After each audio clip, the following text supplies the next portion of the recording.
Welcome to the Atlaran Adventuring Company. This is the world of Atlaran.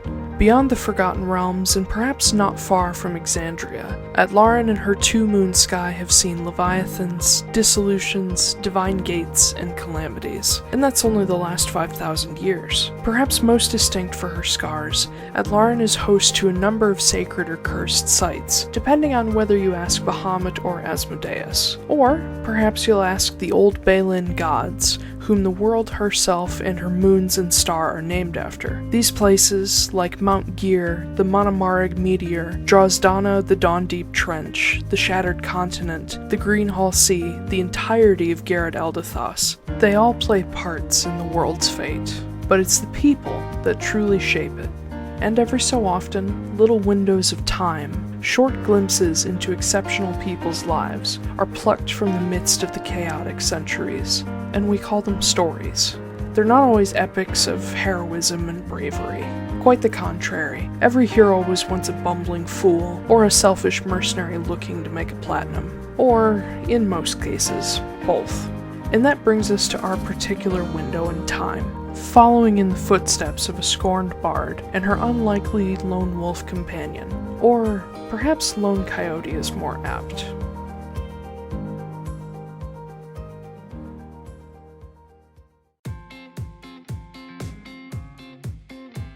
Marin Veneer, a half-elven fighter with a love of freedom and gunpowder, and a former bard relearning her musical skills. Marin was the daughter to a frail sun-elf laundress who passed away when she was still young. Left to care for her half-sister Sylphie alone, Marin grew up far too fast. In her desperation to keep her sister from starving, Marin accepted help from the Alteras, and was lured into their poisonous web of abuse, theft, and murder. Forced to kill and torture often those unsuspecting and even undeserving. Eventually, Marin dared to question her adoptive father Alistair, and was slaughtered on the spot by her brothers just before she was 18. Sylphie was left to flee alone, but 10 years later, Marin awoke, revived by the Heidling cult. Sickly but determined, she recovered thanks to powerful magics and the apparent interest of Cynthia Moore, mother of the new king of the Arbiters, Silas Moore III. And, by Cynthia's order, Marin was given as a gift to Silas in the hopes that she would become his subservient partner, a suitable wife that would not question the Moore family thanks to her debt to them. Marin, however, had the spark of rebellion in her soul by then, and wasn't about to be controlled again. When Silas proved he supported her in the freedom of those crushed by the Arbiters, Marin reluctantly fell in love. Now with her fiancé at her back and the work to be done, Marin is ready for the long road ahead. She'll make sure no one suffers under the boot of the Arbiters or the Heidling cult ever again.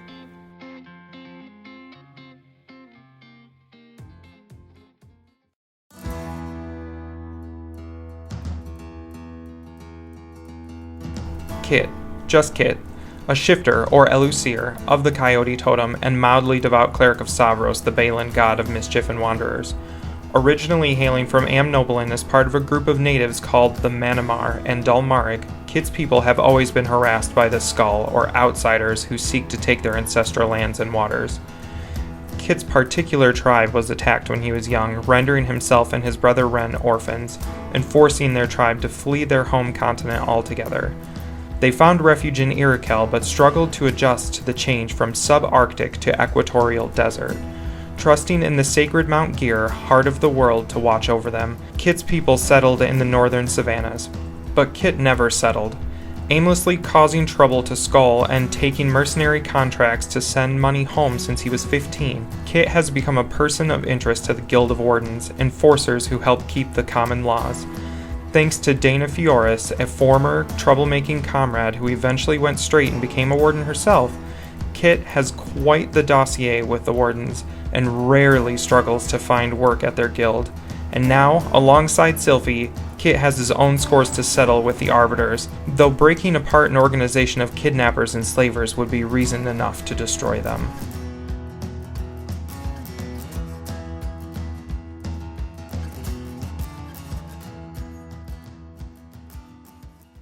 Hi, everybody. Hello. Hello. I Hi. Are you excited? I'm ready.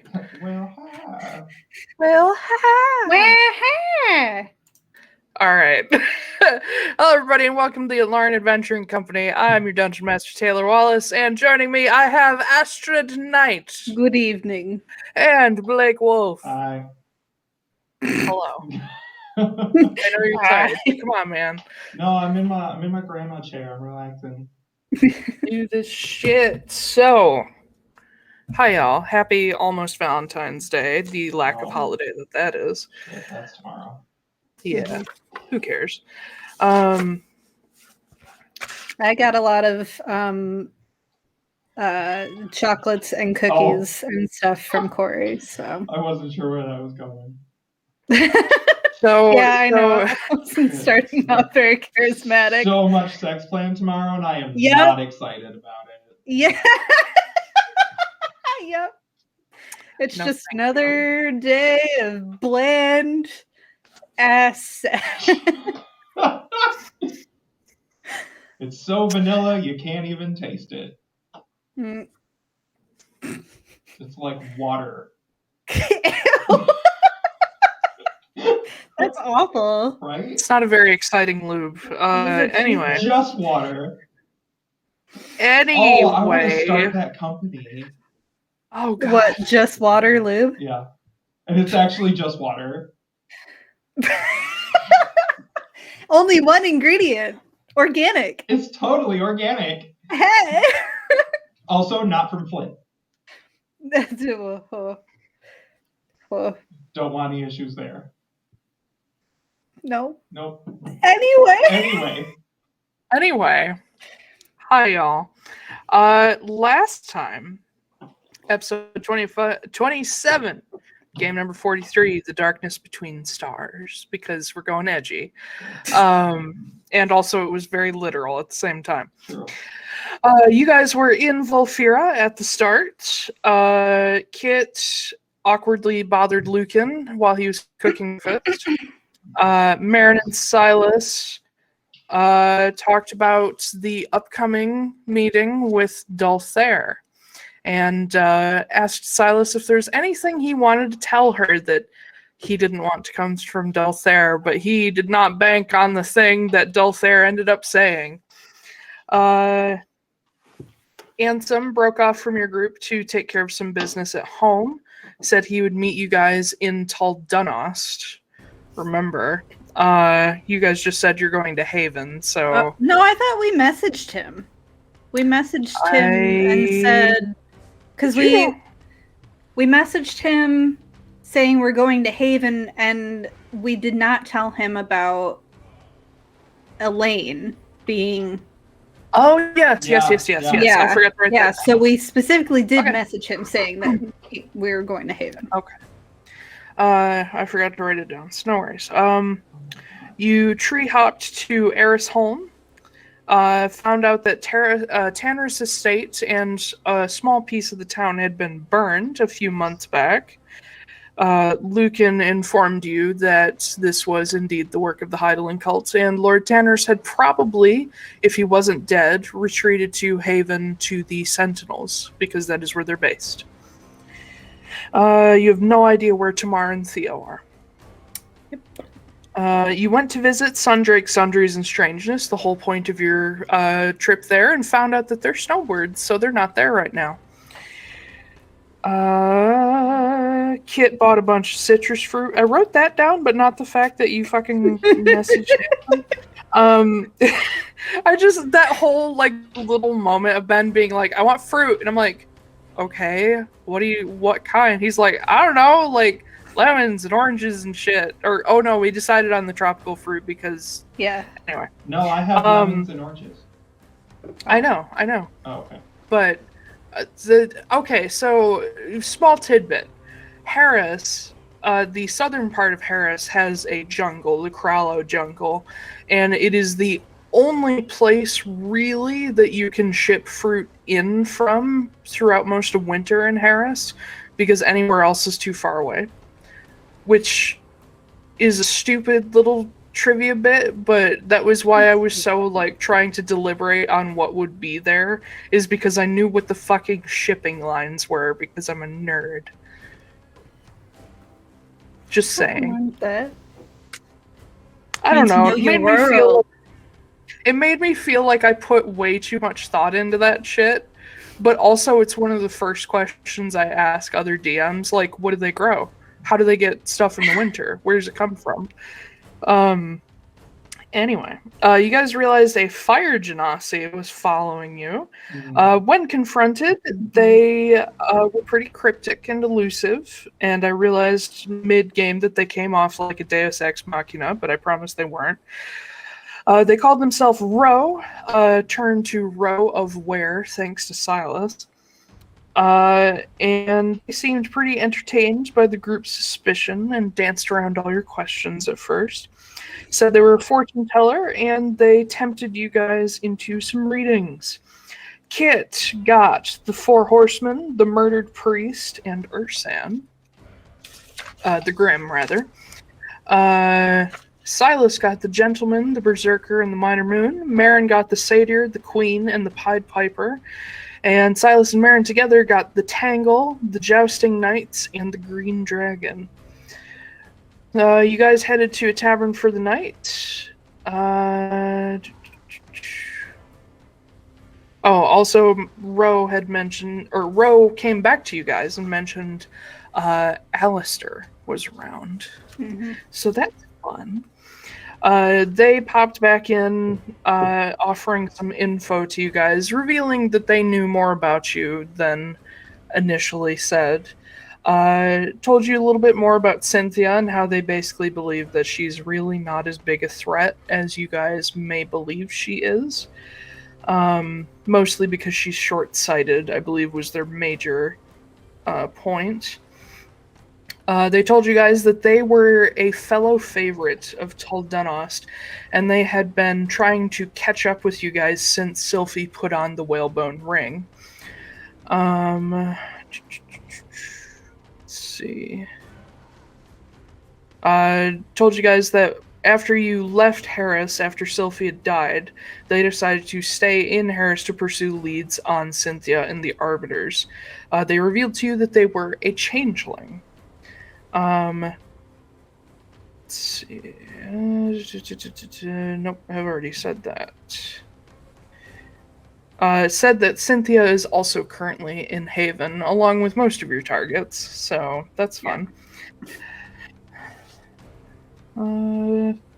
Mentioned that there is potential that Cynthia is starting to groom Justine to be the next queen of the Arbiters, because Silas has run off.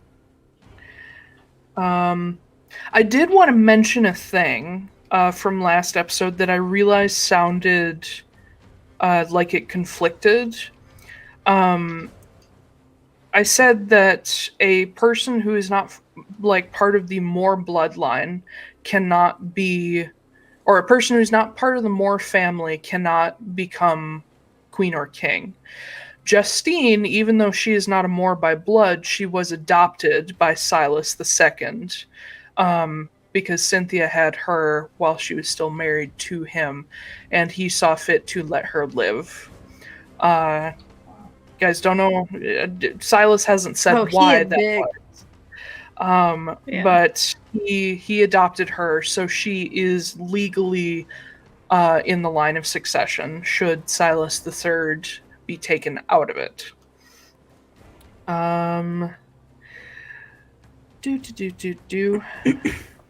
You guys broached the idea of Silas going back to Moore's Rest and taking over the throne again, but that will be difficult considering his betrayal. Cynthia is trying to track Alistair. Roe is not sure if it's because he's useful or a threat, or if maybe she wants to turn him into her own walker. Alistair has been growing in power because he's trying to outrun death. Kyla also seems to be interested in him. You guys learned that Kellogg does not need to be nearby for Alistair's phylactery to work. Let's see. Ro also knew a little bit about the Despar family, revealing that Lucan's older brother Nadvir is missing after falling into the crater lake near the Monomarig, and revealed that his sister Elaine is Ansem's husband Ithane's puppeteer, as of recently. The previous puppeteer is apparently dead. Ro offered to get the crew near Haven the next day, and then took off for the night. Silas drank a lot after that. I think you all kind of drank a lot, but Silas went hard. Marin tried to talk with Silas. It was... He spent half the time saying how he was one step under a trashy vampire romance novel husband. He is worried by the fortune you guys got, not necessarily because he believes in that stuff, but because he thinks it's true, what was predicted. Not that the cards have power, but the idea that they revealed has power. Let's see. Marin and Silas both agreed that they're fucking terrified of Silas or of Alistair's return.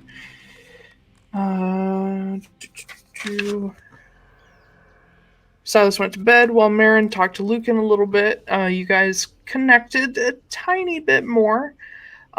He told you what he knew from watching you, essentially. Told you a little bit more about what Kyla knows. And then eventually Marin headed to bed, only to run across a dark figure in the hallway. The avatar of Dhul'thair took a walk with you, and you discussed Silas's future, potentially with or without him. He explained that he has a partnership with Silas where he trades favors for power. Says that Silas can walk away, as suggested by Marin, but he will lose everything. Told you a little bit more about the similarities between Silas I and Silas III. This bit was dense. There's a lot. It's a dense conversation. Dhul'thair did give you a little useful information about Cynthia, and said that she is not an integral part of the cult.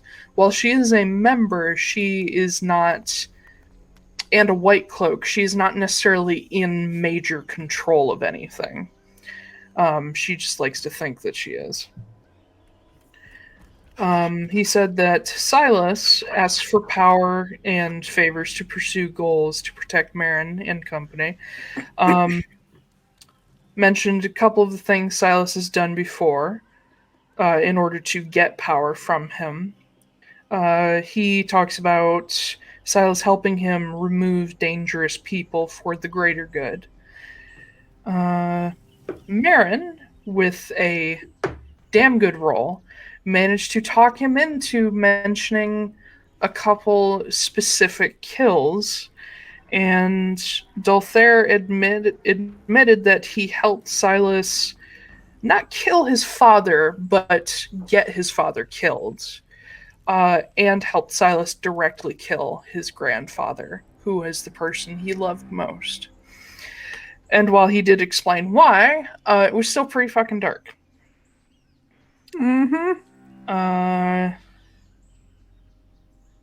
You guys left on a pretty contentious note. I did write down a couple little quotes from Dhul'thair, like, we are forced to have a cosmic perspective and death changes your perspective, but you would know all about that, wouldn't you? Basically, through the whole conversation, he held that what he does is for the greater good over individuals, but he did say or claim that he cared for Silas and even Marin, but your opinion of him is inconsequential in the grand scheme. So that's fun. Fucking dick. I don't know if I'd call that dickish. I don't know. I have weird personal opinions about the way that Dhul'thair does things. So now, do I. yeah. So now we start on Yond the 7th. It is still Yule. Oh my god. Yule It's been Yule runs- forever. Yule is 10 days in Atlaran, and it runs from Toll the 25th to Yond the 9th. You guys have done a lot, like really dense shit over Yule, so like it feels like it's lasting forever. Yeah. You guys are still in Erisholm at the tavern. It is morning, and you are getting ready to head to hop to Haven and bypass the Arctic. Oh, that's right. So, tell me what you're doing. I'm gonna be up early, and I'm gonna If you clean. slept. Yeah, hardly. Oh no. What? Can you guys hear me okay? Uh-huh. Yeah. Your sound was off last week, but we could hear you just But you fine. can't Yeah, hear me. you're great now. Can you hear me tapping the mic? Yeah. Yeah, it's on. Why is it not registering on the stream then? That's weird. It's Okay. registering on this side. That's okay. I'll keep messing with it. Sorry. Can the stream hear you? Yeah, the stream can hear me. I just think it's using a different source. Hold on, let me check I have the Twitch stream up. Uh-oh. It's using my headset microphone. I'm gonna change it. Oh, okay. It is. Yeah, we can There we hear go. the microphone, but the stream is getting your headset. It's working now. Fixed it? Okay. Yeah, so I am going to, because I realized I haven't done this in a long time, clean my guns. I had assumed that you occasionally do that. Well, I'm intentionally doing it right now. Went out, who got knows who some we're gun killing. oil. Got Yep. some gun oil, some soft cloths, and maybe a hammer. I'm just gonna do that, and then once I'm done with that, I'm going to actually go to Kit's room if it's not like super early. Depends on what Kit's idea of early is. I'm awake. Yeah. Okay. I figured. Okay. I knock. Come in. I walk in. Morning. Hi. You just let people walk into your room? I mean, you knocked first. Okay, fair. What if I was like a murderer? Cute ass cat on that chair back there. Oh my gosh. No, I don't see him. Oh, he like lifted no, I his see his paws butt. up. Yeah. What if you were a murderer?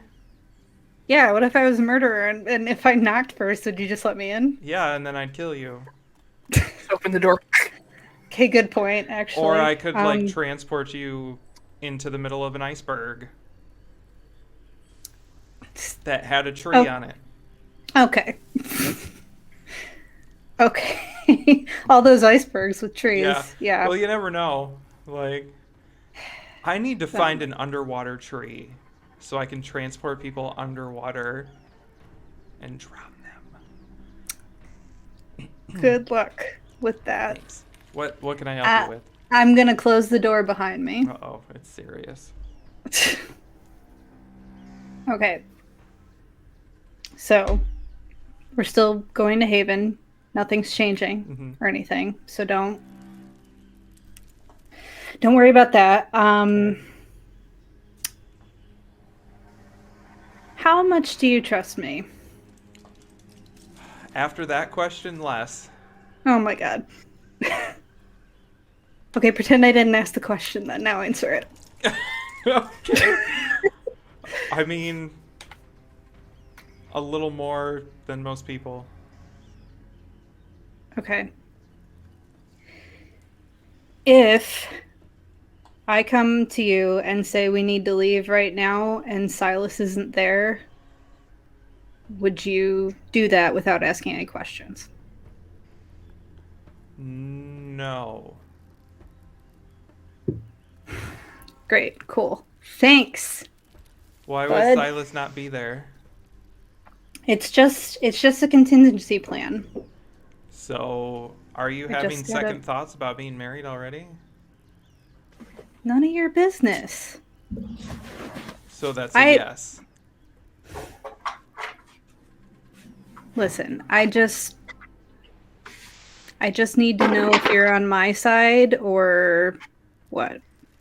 I figured this was more of a group effort. It is, but I don't know. Most likely this is never going to come up again. I hope this never comes up again. So, what's going on? I talked to his patron last night. Okay. And he said some things that didn't sit well with me. Have you talked to Silas about it? I'm going to. But I just want to make sure that if we need to get away, we need to get away. Do you need some backup to talk to him? No, I'm fine.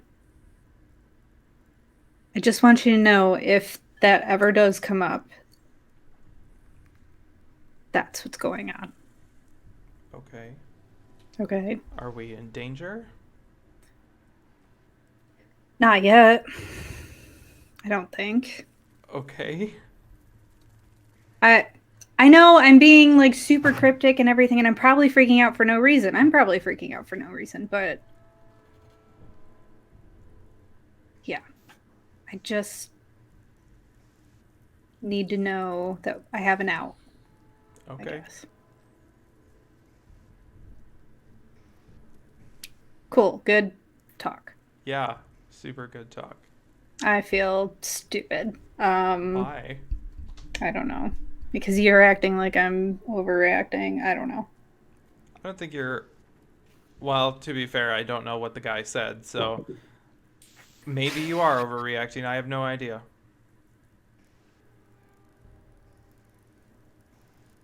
No, I'll talk to him first. Okay. Thanks. Yeah. Are we planning on leaving him like today? Or is this No, like a week? we're not planning on leaving him. This is like drop of a hat. Like, I will let you know if this is happening. Okay. Because most likely it's not happening. All right. All right. Cool. Anyone asks? This conversation didn't happen? Of course. Yeah. Mm-hmm. All right.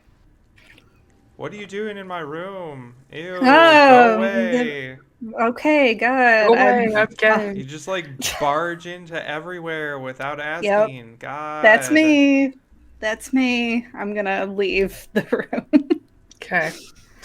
As you come out of Kit's room, you do pass by Bull, who is... It's still kind of early. I assume Kit gets up relatively early. So he's like coming out of his room, just like kind of stretching and yawning, and he almost bumps into you. He's like, "Good morning." Morning. You look really tired. You okay? Yeah, great. You look normal. You look like Bull. Thank you. You're welcome. I guess normal's better than a lot of other things. I mean, yeah, you don't look bad. You look like Bull. Okay. Okay. Are you sure you're okay? Yep. Great. You're acting really strange. No, I'm not. I'm not strange at all. You're strange. What? Wow. It's like, This isn't even Marin at this point. This is me. Yeah. This is Sylphie at this point. Yeah. That's why he's like, but he's like, okay, well, if there's, anything happening, just let me know. Nothing's happening. It's all good. Okay, I'm gonna go make breakfast with Lucan. Okay, have fun. Okay. And he kind of like trots off. Very awkward. Okay. I'm gonna go back to my room. Okay. When you get there, Silas is awake. And he probably hasn't been awake for terribly long. He's still like not fully dressed. But as you come in, you kind of see him sitting there with like rubbing his head like he has a headache. You're regretting that half bottle of whiskey now, aren't you? Yes, thank you for reminding me. You okay? I'll be fine. Really? We're gonna try and kill your mom today. Well, I was hoping that we'd have a chance to get the lay of the land in Haven first, but I guess we'll see what happens. I should be fine in a couple of hours. Okay. So, I'm gonna make sure the door is closed. Okay. So I talked to Dhul'thair last night. That would explain some of the strange dreams that I had. And he sort of sits up straight and faces you.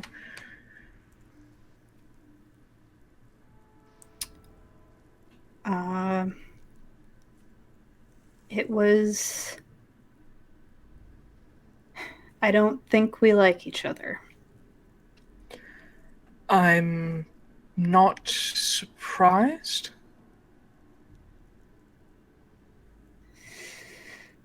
I'm not surprised by most of what he said. Did he say something surprising? I'm gonna sit down facing him. And he sort of pulls back a little bit like he's not sure.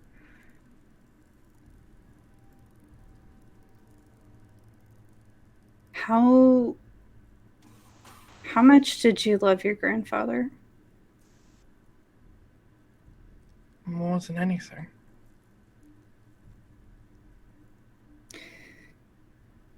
But you still killed him.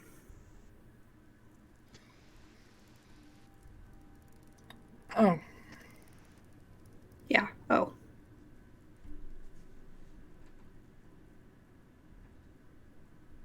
Is that why that tarot card freaked you out so much? And he stands up. He says, I'll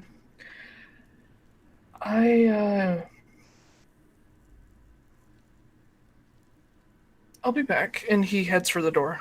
Wait, no. No, I'm running after him. He doesn't stop. Get... Nope, I'm not gonna yell at him. Where are you going? I need to take a walk. No, you can't just... We can't just have a conversation and then you leave in the middle of it to go take a walk. I know what you're going to do. You're gonna go talk to him. And he just opens the door and heads out. I'm following him. Okay, so the rest of you guys see the two of them coming down the stairs.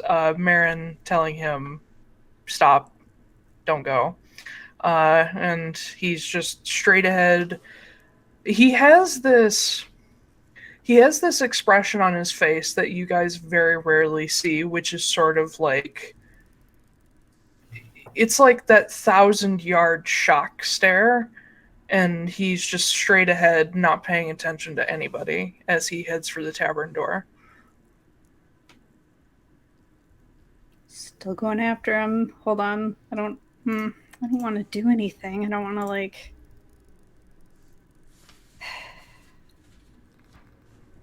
No, I'm just walking after him.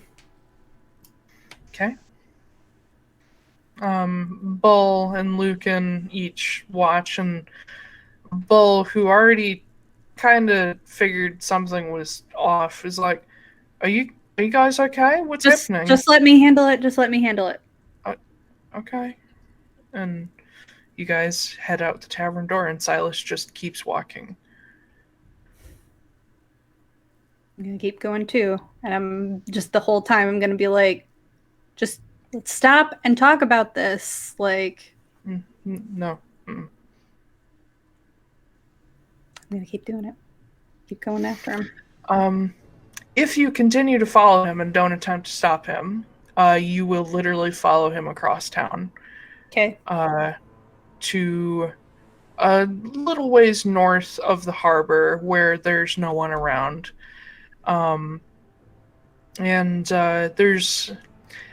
There's no one around, but there are like some fishing docks in this area, and Silas walks out on one of these sort of rundown docks. Walks straight to the end, and as he stops at the very end of it, he's just staring out at the western horizon. I will stop at the other end of it. What is this accomplishing? He doesn't answer. Silas, I just want to talk about it, okay?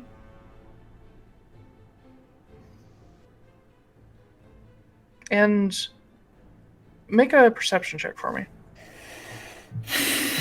Oh, this is going like way worse than I thought it was going to go. 13. 13. You, over the wind and the sound of the waves, you can hear him talking, but it's not to you. It's very quiet, like he's talking to himself or someone that you can't see. Yeah. And then you start to hear him yell.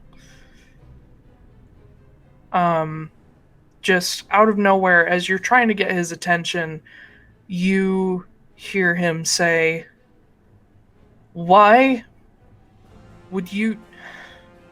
You said you would never tell anyone." I convinced him to. I'm sorry. And Silas turns around, like, reels on you and says, "Shut up!" And he turns back as if he's looking out at something that you can't see. And he's switching between languages as he yells. He starts off in common, and then he drops into this weird, twisted speech. What languages do you know? Probably not that one. Elvish and Halfling. Yeah, you definitely don't know it. But this weird, like, equal parts, like, sharp and almost lyrical, but weird twisted syllables as he's just yelling out into the ocean at, you assume, Dhul'thair. And eventually you hear him yell in common, "Answer me!" And he reaches onto one of his fingers where he has this black ring, and he just throws it into the ocean.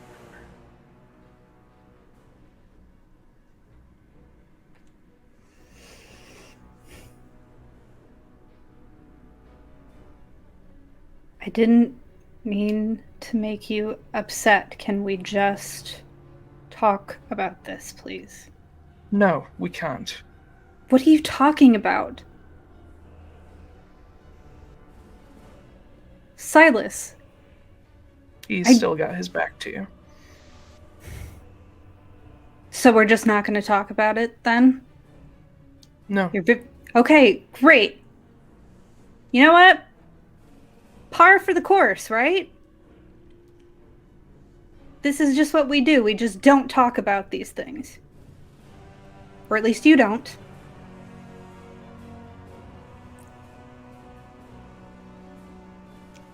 I wouldn't have been mad if you would have told me this months ago.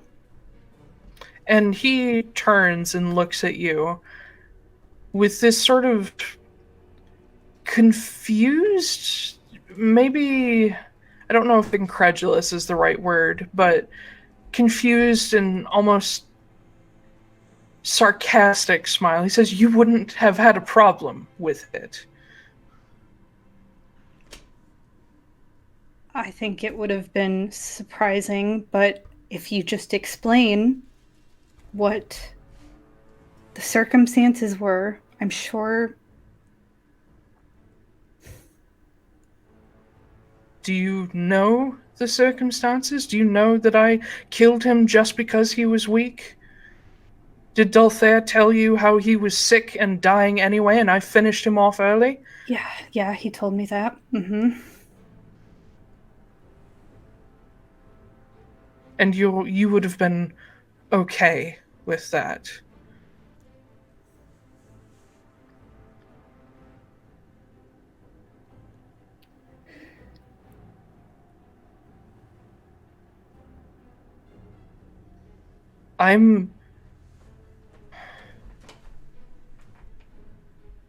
He deserved so much better than me. He had his flaws, yes. And there was only so much he could do at his age, but he didn't need to die.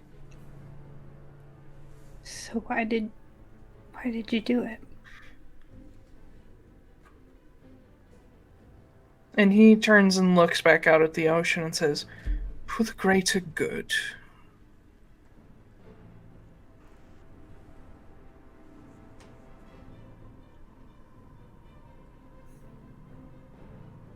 Is that what you thought the greater good was? At the time, yes. He needed to... He wouldn't step down. He needed to go. Someone needed to take the reins and get things done. Things were bad. How... You couldn't have waited? He was sick. Apparently not.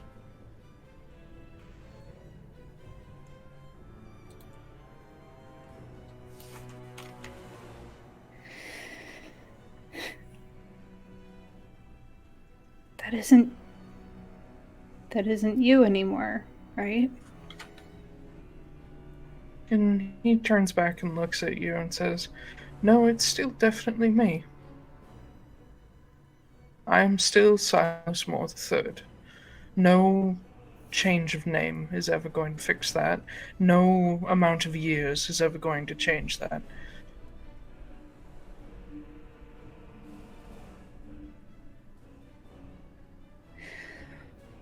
Well, not when you talk like that. You have choices, Silas, and you've been making them. You've been making good ones since you've been with me. And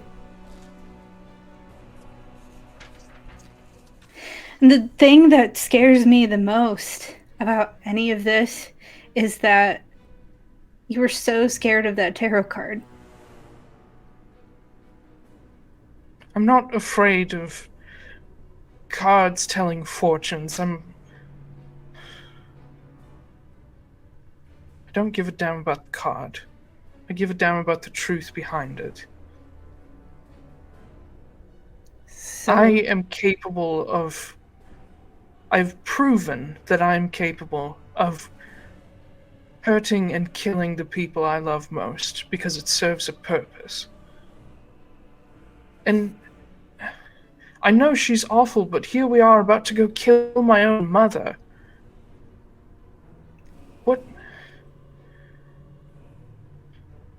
What's to stop me if you disagree with me someday and I suddenly decide that it's not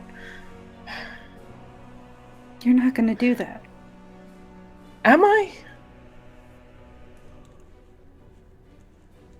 If that's the way you're going to approach it, then I don't know.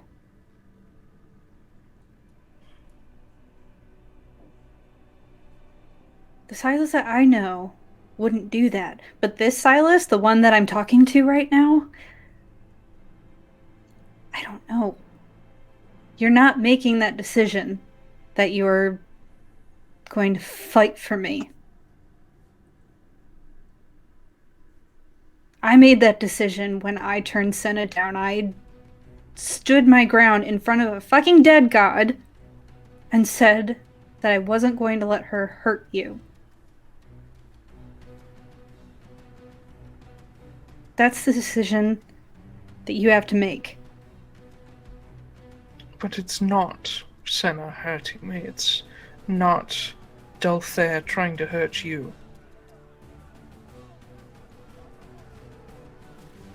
It's... And he looks back out at the ocean again. And you can see in the far western distance a storm approaching. He says, I did it.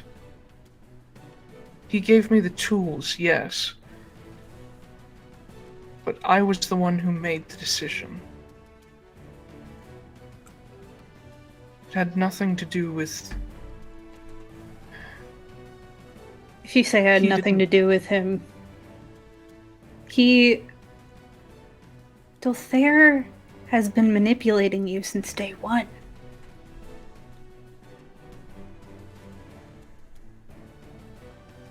You can't honestly say that it was totally you making that decision. He kept using when he talked to me, he kept saying that, oh, you don't think like Silas and I, and all this manipulative, awful language, and that's all he is. He's just twisting things to make you think that these things are for the greater good, that there's no other way, but there's options. There's always another way. And Silas turns back toward you, but he doesn't look you in the eye. And it's not often that you see this unconfident version of him. He doesn't let it show. And his shoulders sort of sag and his head dips down. He says, I killed him.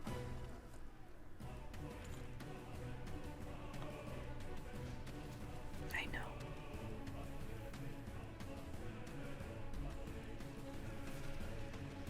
And you see tears start to brim in his eyes. He says, I miss him so much.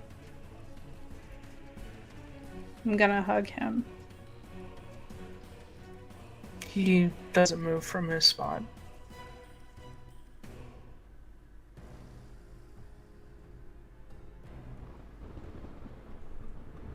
I'm just gonna stand there and hold him.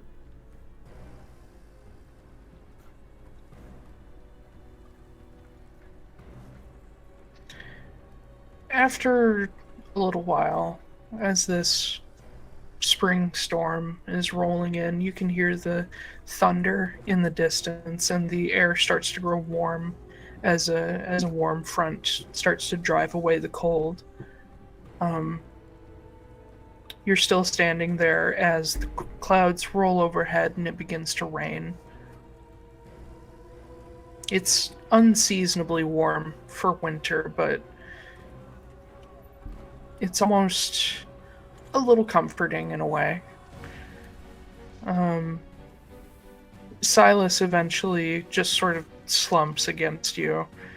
Still won't look you in the eye, still won't hug you back, but sort of leaning into you. And eventually you find yourselves just sitting on the edge of the dock.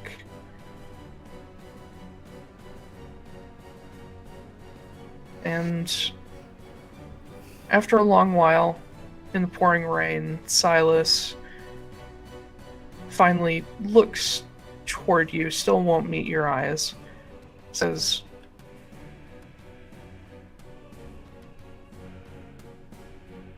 I don't want to kill my mother. I don't want to kill anyone.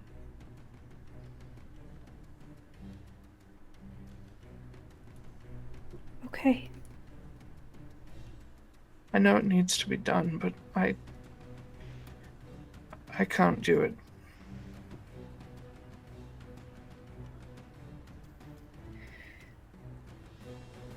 Then I guess I will. And he lays his head against your shoulder. We'll cut away from that sad scene.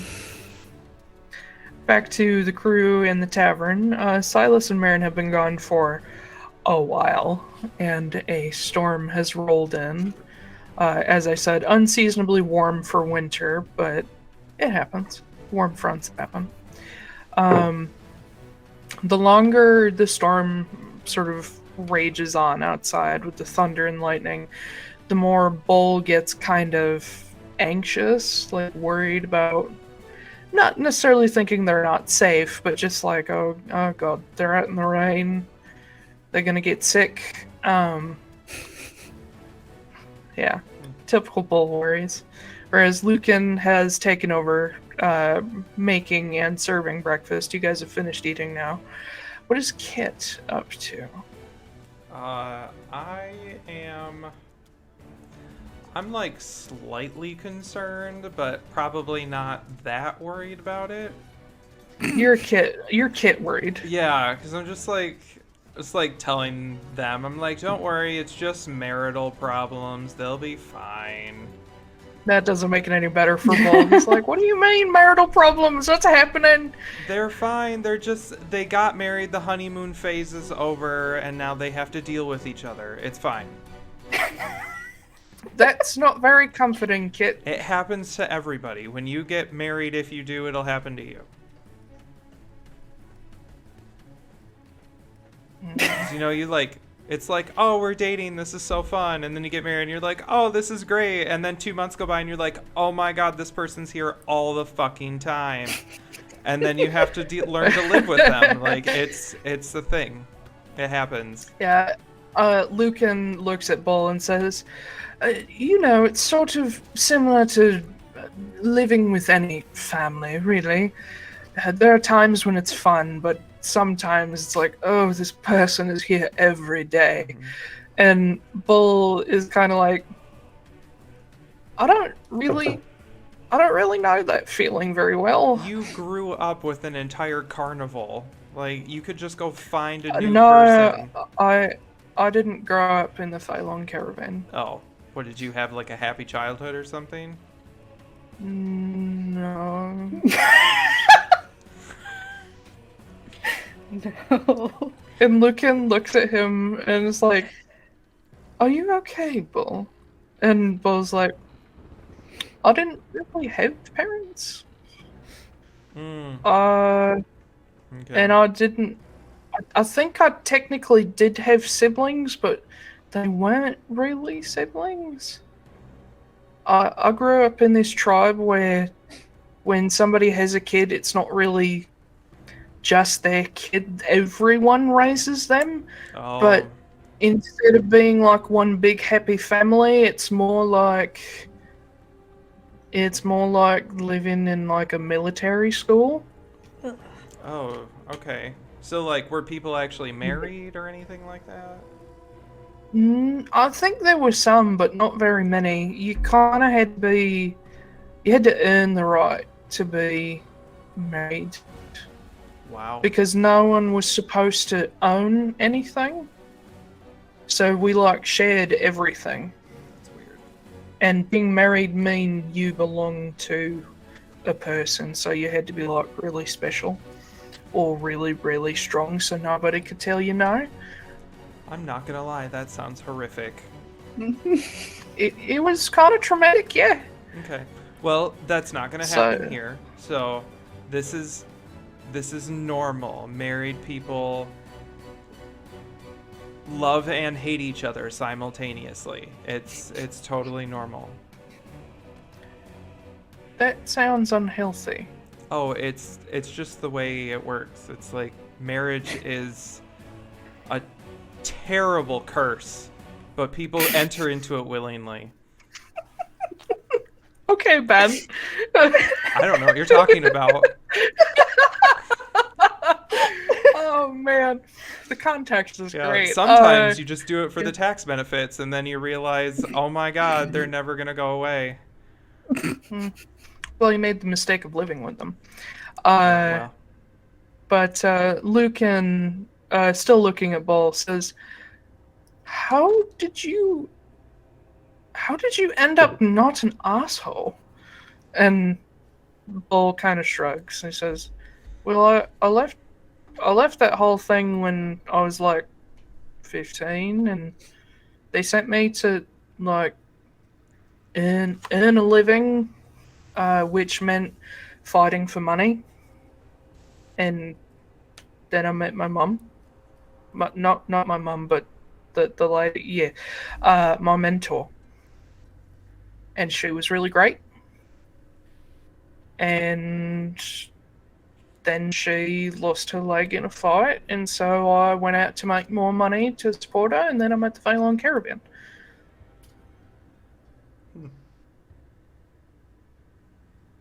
I think I've only been with them for like 5 years.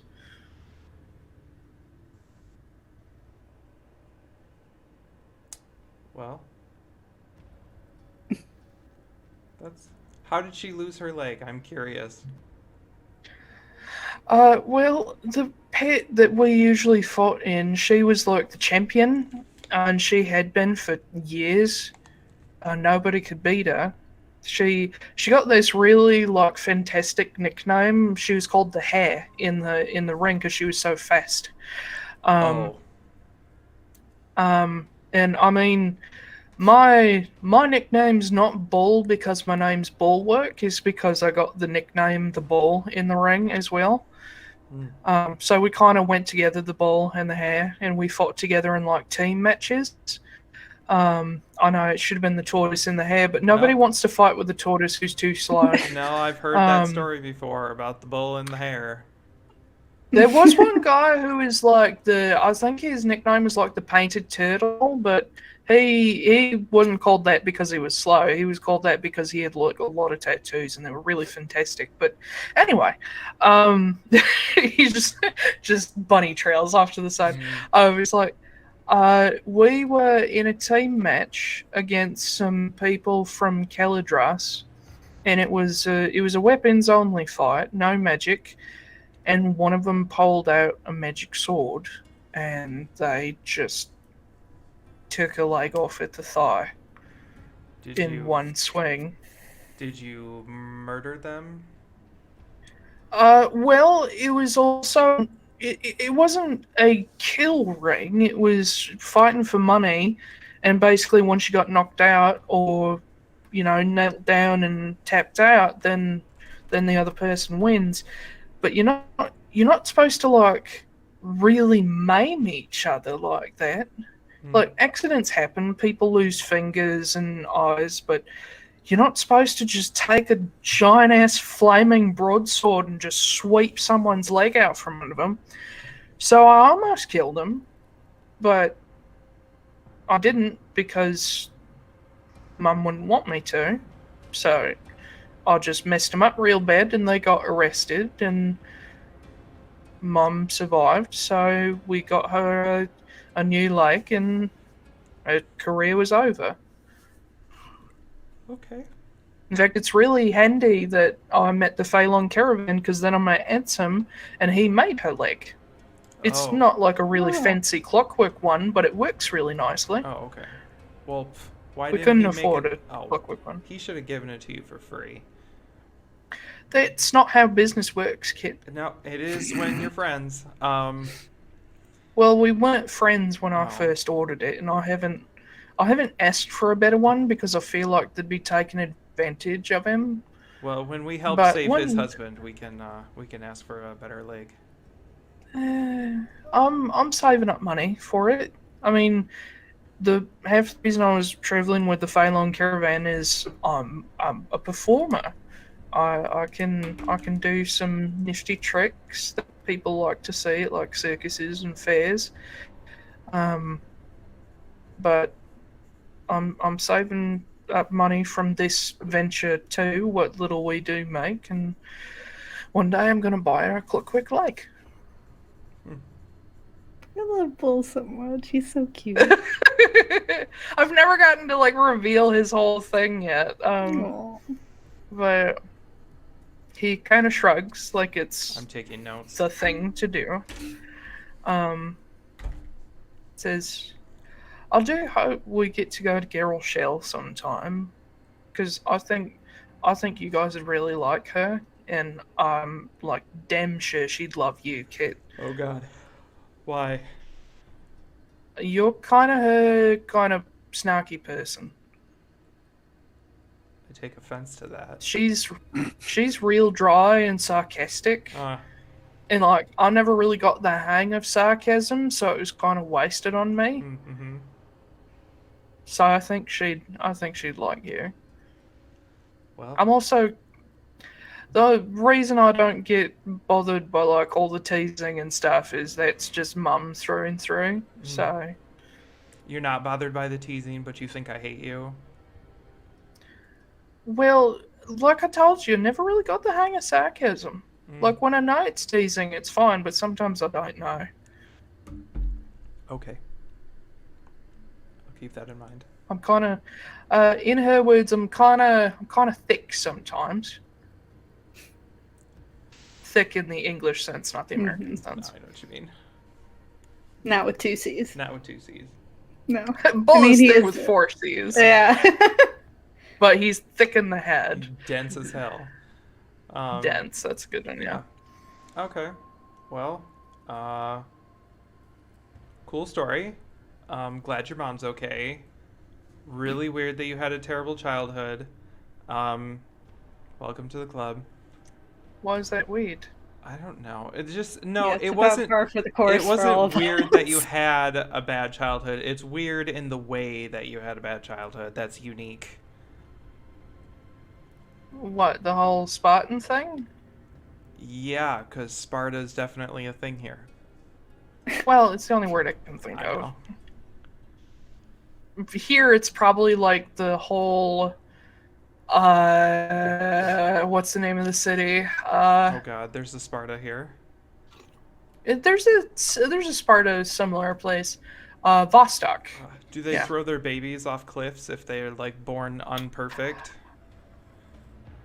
If they're like not gonna be able to function correctly, yeah. Cool. I was asking Bull that, but yeah, Yes, they do that where I'm from. cool. There's a little tiny baby graveyard. Sweet. Yeah, well, it's not tiny. No, I figured. Weirdly enough, I'm from a place near. I'm not really from a town because it's not on a map anywhere, but it's like north of Port Ulo in Geralt Shell.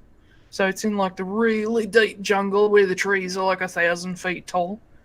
that's a lot. Yeah, and it's not an exaggeration. They're actually like thousands of feet tall. Cool. Yeah, they move too. That's horrifying. No, it's pretty cool. They're like, so this happens in like Geralt Shell and Caladras, like northern Caladras. They're like these really, really big trees, like redwood style trees that they just move. They like migrate, and their villages built in them because you can't build them on the ground because the trees will run over them. So there's moving villages. How does anybody get anywhere? You ride the tree. Yeah, but how do you? How do you find Like, how do you anything? get between the trees? No, how do you Or find the oh, villages after they moved? Like, do they always go the same direction? no, the trees sort of move wherever. I think they follow the like rich soil. So like they leave an area for a while, and the soil gets all its like nutrients back. And Lucan is like staring at him like wide-eyed. He's like, "Wait a minute, you understand ecology, but you can't read." And Bull kind of like pulls back. He's like, "I can too read a little." Anyway.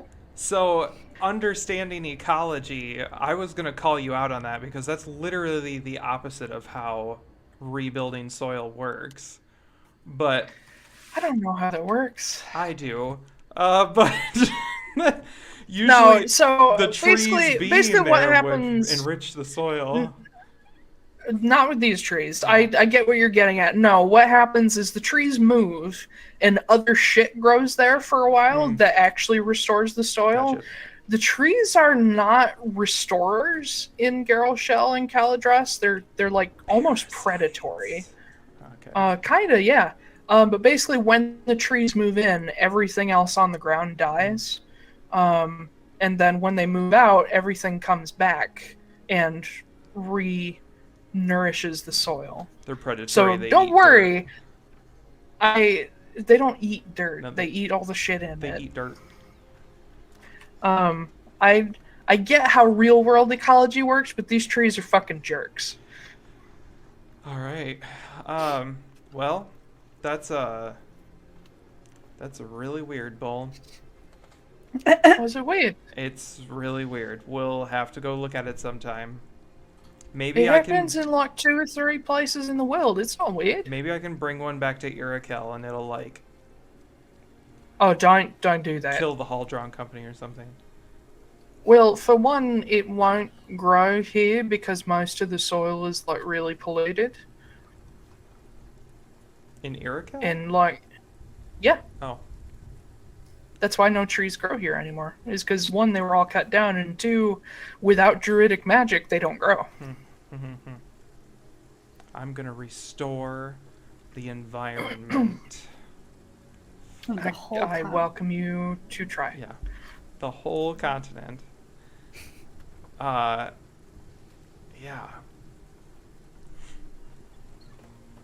No, I could cause some chaos with that. Maybe I'll take some north or take them to a different continent and see what happens. That sounds like an invasive species, which is never a good idea. That is also completely false. Invasive species are always a good idea. That's inherently untrue. Actually, it's not. Believe it or not. I know of very few good invasive species. All invasive species are there for a reason, and typically they're there to clean up something else. Most Yeah, of but the when invasive they get out of control, the thing is one like okay, tangent. I'm gonna tangent. So the right. big one that everybody knows, especially in Michigan, is the purple leaf loosestrife. And I don't know shit I about definitely Okay. know what that is. well, so it was a big thing a few years ago. People were really upset about it because it was spreading like wildfire in all the waterlands in Michigan. And it was like choking out the native plants and killing them, and it was even affecting the fish and everything else. Like, it was a huge problem. But then they started doing research on them, or somebody started doing research on them instead of trying to kill them, and found out that the purple leaf loosestrife only grows in waterways that are polluted. And what it does is it takes up all the pollutants, it makes them inert, and then it dies. And then once the water is completely clean, it's no longer a good environment for the loosestrife, and the other plants grow stronger and take back over. It just takes time. The vast majority of invasive species that people talk about are things that move into a place that is perfect for them, that's not doing well for everything else, and they fix the soil somehow. And then once the soil becomes better again, they typically go back down to a manageable level. They don't disappear forever. And there are ones like certain types of fish and seaweed and stuff that do actually cause like legitimate problems, but most plant invasive species are there for a reason. Okay. That's But I don't think a typically predatory beneficial. tree... No, I agree. This is an invasive species. I still want to do it.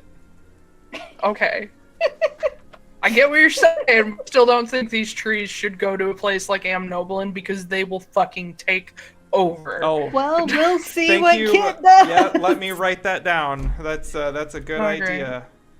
Walking tree. He wanted to drown the world with a bucket, so... Yeah, but they also wouldn't really be able to grow there because it's too cold. Like, Garrel Shell is almost equatorial, whereas most of Amnoblin is Arctic. Don't Or worry. subarctic. I will figure this out. I will imbue the tree Sure. with druidic magic forever. Give it a druidic sweater. A true resurrection on that tree forever and make it immune to cold damage or something. I'll do it. I'll do Anyway. investiture of cold. Anyway. Good lord. Thank you for the science lesson, though. I didn't know Welcome. that about invasive plants. Yeah. So, eventually, as you guys are talking about the two-bull horrifying idea of introducing these moving redwoods to Amnoblin, you see the tavern door open as some, like, early patrons are coming in for, like, a really simple breakfast. And among them, you see Ro step in. Today, wearing just a beautiful purple brocade vest, really puffy, long white sleeves, dark trousers that are fitted pretty nicely. He's got a nice butt, and knee-high boots, and he's just waltzing along. Yo. God fucking damn it. I know. Um, It's so hard to gender this person because you keep messing it up. Well, no, because the reason I keep fucking it up is because Ro is a changeling, which makes them inherently genderless. Mm-hmm. But this form of Ro is technically male most of the time. So I'm getting their current mask and their actual gender mixed up. Gotcha. But anyway, Hi, Ro. Ro waltzes up to you guys' table and leans down and says, "Hello. How's everybody doing this morning?" Oh, beyond the marital problems, I think we're doing okay. Oh no. Did you see, like, a vampire in Little Red Riding Hood running around out there somewhere? I know what Marin and Silas look like. No, I know that, but that was purely for my own enjoyment. No, I did not see them walking around, but I mean, they can't be gone much longer. It's raining like mad outside. I don't know. Have you seen how dramatic those two are? This is true. This is just. Anyway, this I is hope just they come wood back for the soon fire. because we have places to go. Yes, we do. And if we wait, well, depending on, I guess it really doesn't matter because there's only like 4 hours of sunlight up there right now. Yeah. What I'm saying is if we wait too long, you won't see any of the sun today up north. Well, should we go find them? Does anyone have an umbrella? Hey. Ella? Ella? A? Anyway, I don't think umbrellas have spread outside of Constanos yet, so no. Does anyone have a parasol? That's also a type of umbrella. A woolen hood? Sure. You guys do have cloaks, I assume. Okay. Are they wool? Parasol also is like typically not gonna do a lot for rain. I know, Sun- they're like It's a lace. sunbrella. Yeah. Yeah. Yeah. No, I assume you guys all have like weatherproofed, like either oiled or waxed cloaks, like made of canvas or wool. Wax cloak. Well, Wax I mean, cloak? the surface is Yeah. waxed slightly to keep off. Yeah. Wax that? No, just wax on. Cool. So should Yeah. we go looking for I'm trying to think up a clever name, but I can't. You know Edward who I'm and talking Bella? about. No, Yeah, Edward no, and God, Bella. no. Oh my god. No. Jesus. Go look for I Angsty would- 1 and Angsty 2. Yeah. Yeah. But Ro sits down at the table and says, "You are free to do that, but I've had enough of Durain.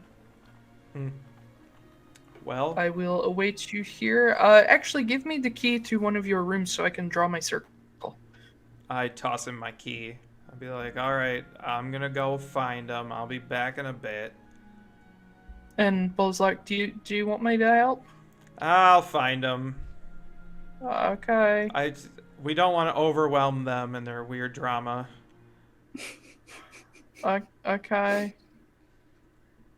Have fun. Yeah, oh, I'm gonna have so much Bye. fucking fun. Bye! Yeah. Go ahead and make me a perception check. Natural 20 for 29. Hey, look Oh, at you. okay. I open the door and I just scream. I'm like, Marin! And we hear it from Yeah. Yeah. It technically should have been survival, but fuck it. I mean, it's still natural 20. Survival Yeah. would be 29. Okay. Same. Yeah. You head out into the rain, and you're not necessarily looking for tracks or anything because it's cobblestone streets. I'm and you wouldn't be looking able to find any for anyway. the moodiest place I could possibly think of to hang out and So- have a fight. So as you go along, you in your own head, you're like, okay, so Silas stormed out, so we can assume he's going someplace gloomy and dark and dramatic. Yep. What's the most gloomy and dramatic place? Probably the coastline. Let's go find the coast. And you Yeah. just head across town. And as you get there, you're like, oh, look at all those docks in the distance that are like super lonely and angsty. He's probably on one of those. Yeah. And you just head that. Eventually, you do find an old, sort of twisted and warped dock Yep. where The Marin and angstiest Silas are dock. sitting at the end. Mhm. They're silhouetted by the gray sky and the occasional flash of lightning, and yeah, they're just soaked to the bone, sitting there in silence. I walk up very nonchalantly. I'm like, hey, you guys. Oh. This is, this would make a really cool picture painting, but our ride is here. We should get going. Okay, just 10 minutes. 10 more minutes? In the Okay. rain? In the Oh rain? my god. You guys Alright, have been out here for alright. like 3 Silas. hours. Silas stands up, and he doesn't say anything as he just walks along with you guys. Don't worry, you guys can talk in the Arctic Circle. Kid, shut the fuck up, please. Okay. So, I have to tell you guys about these super cool... Oh, I'll shut up about that. But, there are trees that Bull was telling me about. Silas reaches over and takes Marin's hand, and they disappear. No. Did he really And you use a spell reappear- slot? You reappear 30 feet away, just walking along. I sprint after them. So there's these trees, right? And they move, and apparently they eat people in the dark. Silas still doesn't say anything. I'm still jogging. Okay. Like, these trees, they're like man-killing trees, apparently, Wow. where Bull grew up. It's not Wow. what I said at all. No, they're completely man-eating trees. And, like, in the middle of the night, they swallow whole villages, and they really like Whoa. babies for some reason. Crazy. It's so wow. fucking weird. Oh my god, you guys. Mhm. You guys Wow, thought you so had weird. problems, but what about those trees? Hit. Oh my god.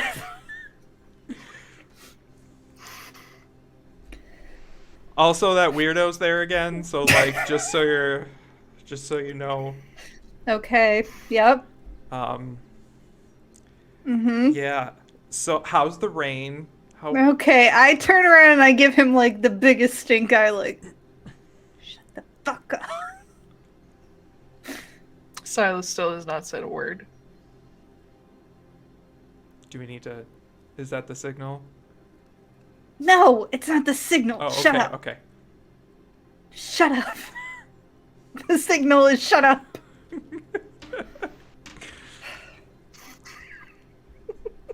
We get You like guys eventually halfway get back more- to the end, and I'm just like, so anyway, these fucking trees, right? Like, oh my god.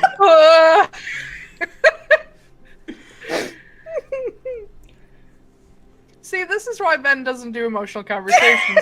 'Cause his preferred terrain is annoying side conversation where he makes up a story about something he was just Oh, told. completely.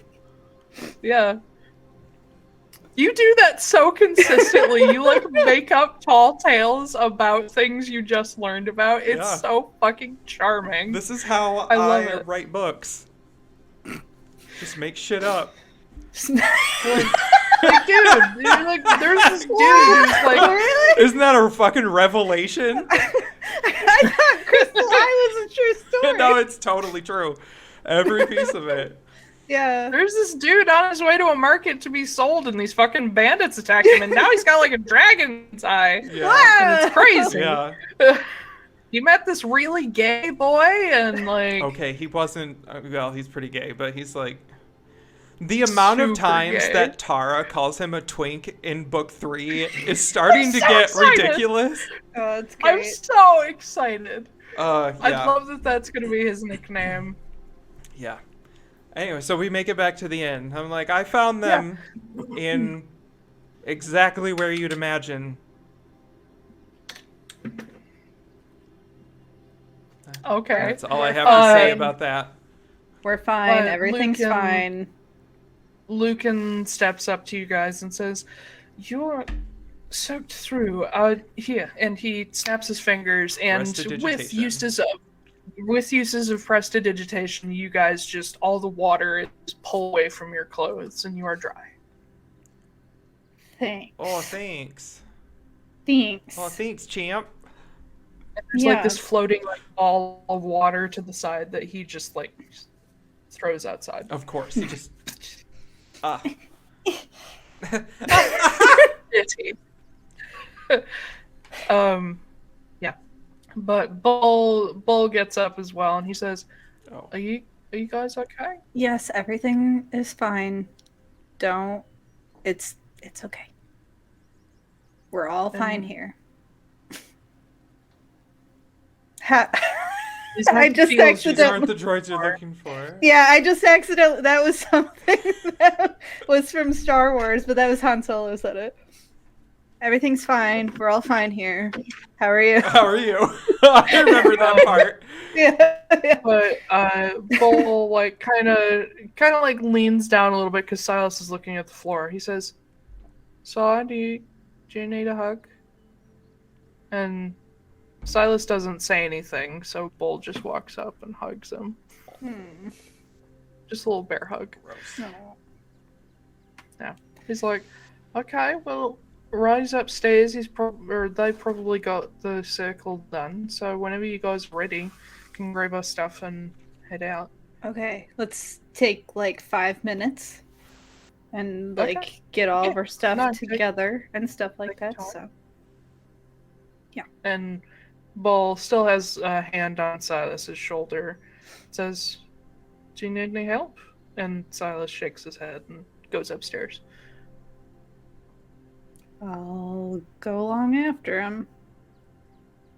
Yeah, you all head upstairs to grab your stuff and get it all packed away, which mostly consists of just picking up your bag of holding and be like, "Done." Yeah, pretty And much. Wow. Yeah, Bull doesn't carry much, so he doesn't really need a bag of holding. And then, I mean, all three of you, I believe, have bags of holding at this point. I have a leg bag of holding. Yeah. Silas has a similar one, I believe. Or does he have a satchel? I don't remember. I just imagine I have like a little side pouch thing, like that I keep on my Oh, belt yeah, or you were the something. one who had the side bag. Silas Yeah. has a satchel. Yeah. Yeah. So, grab your stuff and you head into the room that Ro is in, and You see them kneeling down on the floor with a piece of black chalk, and they're finishing up a probably 5x5 circle on the floor that as they lay down the lines, the chalk turns white and is very gently like glimmering. And they look up as you guys step in and say, well, I'm not going to be able to come with you. I have some things still to do here, but I did make a note for you of how to get to Haven from where you're going to land. And they hold out a paper for someone to take, whoever. I'll take it. Kit, yeah, you go ahead. You'll be navigator. Okay. You see a fairly accurate hand-drawn map of what would be known as the Convergence, which is basically the ring around the North Pole. And Ro has marked an area where there's a note on the side where they basically said there's this small trading post near Haven where fur traders bring in what they've got, and then that is taken to Haven to actually be traded around. And basically there's directions for how to get to the road from this place that will take you to Haven. It should be only a day to Haven on foot. But they did write a little like asterisk, I recommend getting a sled, the snow is deep. But yeah, they have the chalk on the floor ready to make the last line. They're like, any final questions? Anything I should know before you go? Anything you want me to keep an ear out for here? If you can let us know at some point, maybe we'll contact you, or if you have the ability to contact us, if you find out Alistair Altera's actual whereabouts, that would be wonderful information to know. We would also take Absolutely. Kellogg or Yeah. Zinrith Coursers. Courser is you want to know where Courser is as well? Oh, sure. I mean, yeah, that's more low priority. Yeah, at it's this point. pretty low on the priority Well, list. Yeah. I think he's currently over in Garrel Shell. He ran away, basically, but I'll see if I can get the fighters guilds over there to keep an eye out for him. But yes, I will keep an ear out for the other things as well. Be careful. Haven has gone through some upheaval lately. Should be okay for visitors, but just be careful who you make friends with, and don't get involved in the politics because they're strange and difficult. I thrive on the strange and difficult because I I thrive am on- strange and difficult. I thrive on rioting, so. Oh, wow. Well, between Kit being you're Manamar, not Dolmaric, correct? I'm an Elusir. Manamar, yes. Oh, okay. Just to give you a quick primer on what's happening there, the Haven has been more or less owned by Skull for the past 50 years or so, and recently the local Dalmareg rose up and kicked them out.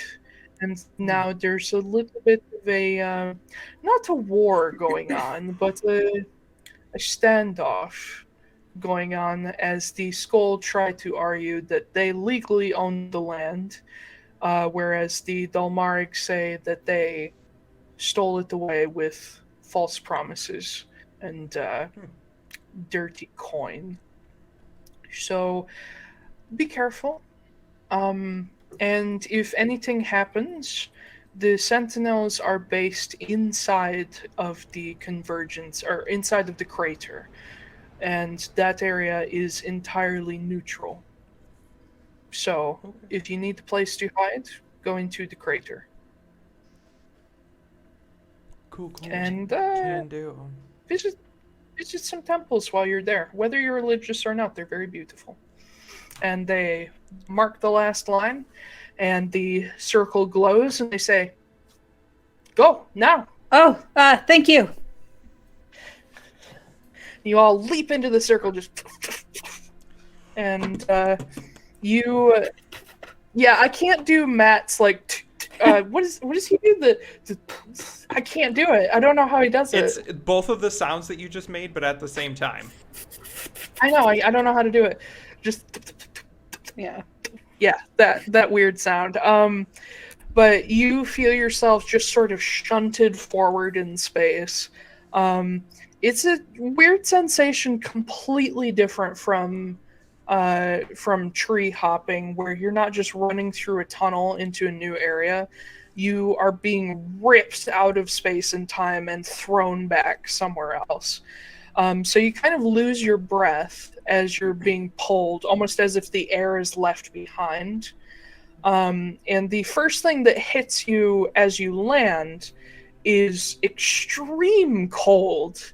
Just like as you breathe in to get the air back, you're like, oh god, just cold through the whole like chest and stomach. Like it literally gets like Bull to be like, hi god, and just like freak out at how cold it is because it's fucking cold here. But as you land, you sort of feel yourself drop a couple inches, so you kind of have to catch yourself. You are inside of a completely stone chamber. The floor is completely smooth, worked stone, or not worked stone, but like chiseled stone. It's been flattened out.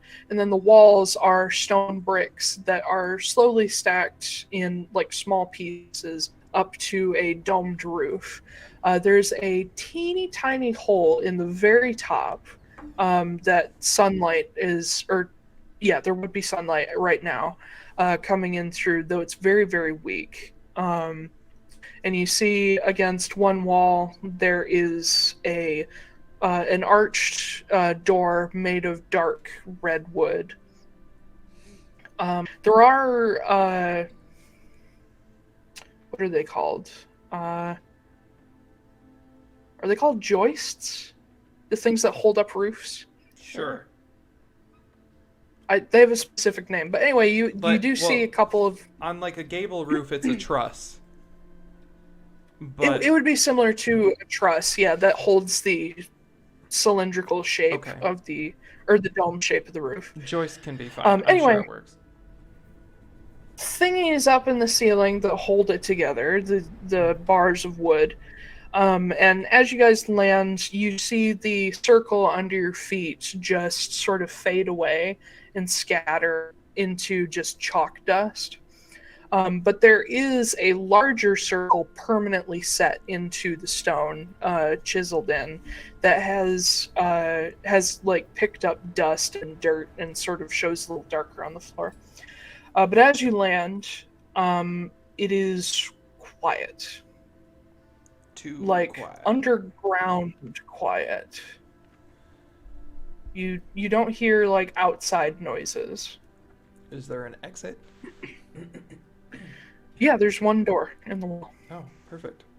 I'm taking Ace of Spades out just as a precaution because it is quiet. Yeah. Lucan is the first to step forward toward the door, and he sort of untrusting, he like looks the door over and then tries the handle, and it slowly swings open. Very, very rusted doorknob and hinges, so just all the way back, just very loud squeaky. And beyond that, you see a hallway in a similar style, but it does have a floor runner, so this thick carpet running down the way. And you do see the light of torches. There are several sconces in the wall. Do these people know that we're coming? Is this inhabited by people? Are we going to surprise people? I have no idea. Well, considering that there are lit torches, I assume someone's here. Yeah. I just don't want us to show up and then be like, holy shit, and then kill start. us? Yeah. Yeah. Do you want to message Ro and ask? I don't want to really waste a spell slot save your spells. on that. Well, I I don't have that ready today. I was assuming Silas could. No. Just we'll go. Okay. Lucan does not go first into the hallway, so you guys get to choose who's going first. I'll go first. He's a wizard. He's squishy. Yeah. Ween. All right, Kit, make me a perception check. Oh, significantly worse than last time. 12. Okay. You poke your head out into the hallway, and it's significantly warmer in the hall, though not enough to be above freezing. The torches are sort of sputtering against the cold a little bit, and you do see along the hallway there are 4 other doors that they're each sort of diagonal from each other. And each of them has a rune above the door. Oh, Jesus. Dungeon crawling. I'm so bad at puzzles. Actually, being that you speak and know Sunar, Sunar doesn't have its own written language, but it does have an Elder Futhark style like rune set that's used for magic.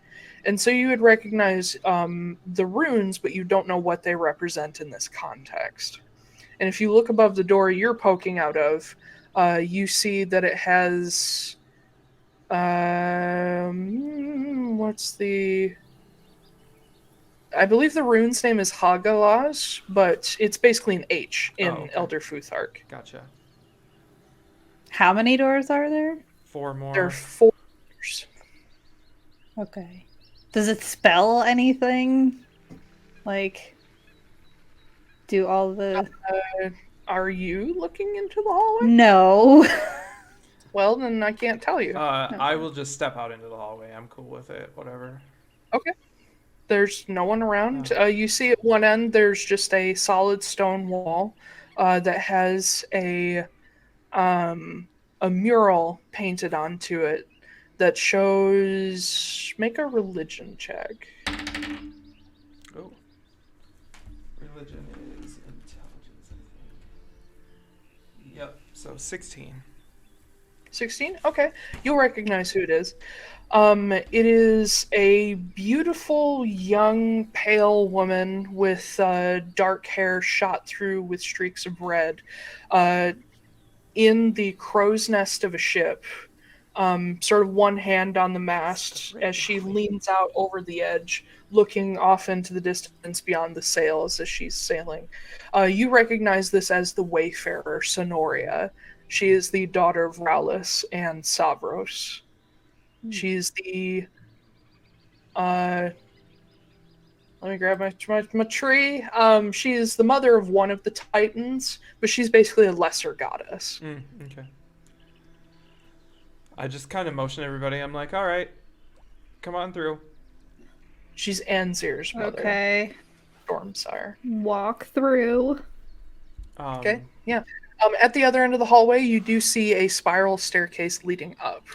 That's our way out, probably. Okay. Do we want to look at any of these doors, or are we worried that people live here? Yeah, that's what I'm worried about. I don't want to poke into anybody's business. And Lucan, as he steps out, sort of glances over the doors and says, "Oh, this is a nexus." What does that mean? Yeah. A nexus it's a travel hub. I'll bet you anything that there are other circles beyond these doors that lead to other places. If we were to step back through, that are the landing points for other circles. Hold on. Sorry, I confused myself. You guys landed at the landing hub. These other doors probably have circles that lead to other hubs. Sorry. Oh. It's like, I can't really compare it to Critical Role because you guys, I don't know how much you guys know about the fucking hub in Iman. Basically, there's this building, the Cobalt Reserve in Iman from Campaign 1, where they have a load of magical circles, and then they have a central one where anybody who's incoming lands in. you use the other circles to go to other hubs. So potentially, if we get in trouble and we need to skedat, we could come back here and hop in one of these ones. Assuming that they're just simple step in and go circles, they may require a key or Sacrifice. some. Well, also they may just plain old require someone to know how to teleport, which I don't know. Well, that's helpful. Bummer. Well, good thing I know how to teleport. I don't think it's the same thing, right? Oh, We I would don't need need a the tree circle. We can just go to a tree. in the middle of the dock, Well, too. yeah. Yeah, we but this could place do is covered in just tree. frost apples. None of them are as big as the frost apple as the trees that you've grown. Normal frost apple trees are only like maybe a half foot to a foot thick. I'll grow one. They're not big enough. I'll grow one. It's fine. All right. When we get to Haven, I'll grow one. But Lucan is still just looking around, absolutely enchanted with this place. He says, I wonder where these all go. I wonder who owns this place. These Well- are so expensive and difficult to set up. Those are sure questions. We should probably get going, though, right? Well, yes, I'm sorry. It's And fine. you guys continue to follow Kit, I assume, heading upstairs. Yeah, Mm-hmm.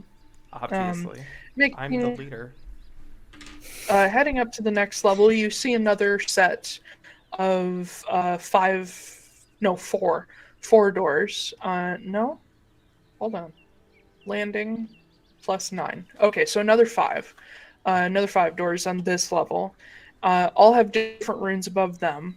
And if you go up an additional floor, you then reach a hallway, sort of arched hallway with more supports across the ceiling that leads down to multiple doors on either side, but a lot wider and more open, a larger carpet going down the middle, benches here and there, more lit torch sconces. And if you guys are sneaking, make me a stealth check because there are people here. I'm not sneaking. Okay, so you're out and prep. I'm not worried about it. Okay. I So mean, if what he's you'll not worried see- about it, then it's not going to do me any good to sneak. What you'll see as you get to this third landing is one more level going up. But getting to this landing, you see loads and loads of people moving around. Fairly quick pace, like they're at something and busy. A lot of people carrying around books. Everyone is dressed in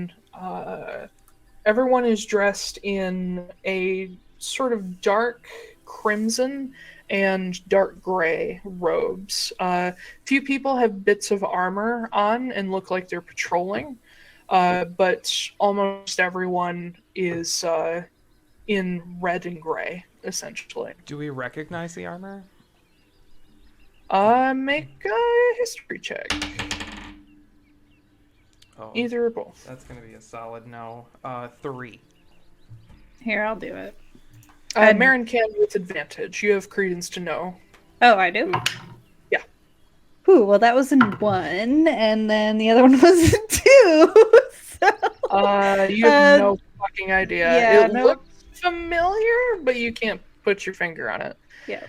But as you guys come walking off the landing, a couple people stop and stare at you guys. And the people in just robes sort of back off a little bit, not recognizing you. But the people with pieces of armor, most of them still have robes. They look like armored like mages, rather than full-on knights. And several of them have circlets or like...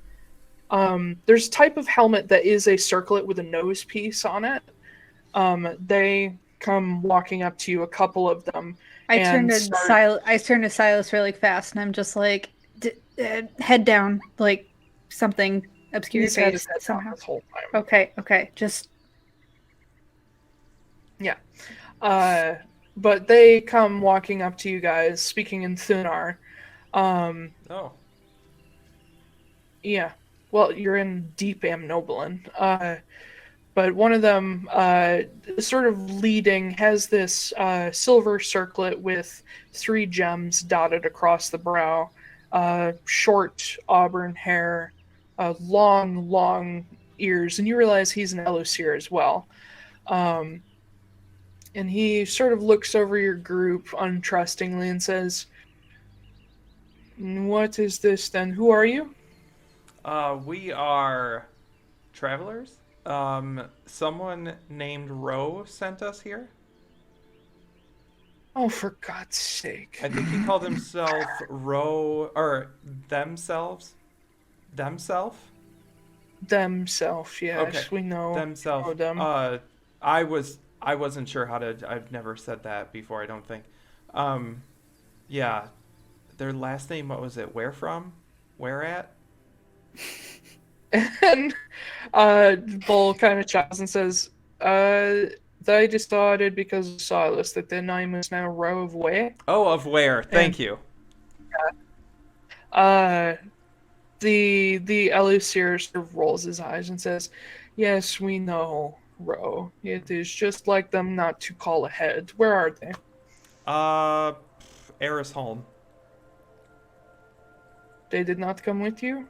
No, they said they had other stuff to do. What are your names? I'm Kit.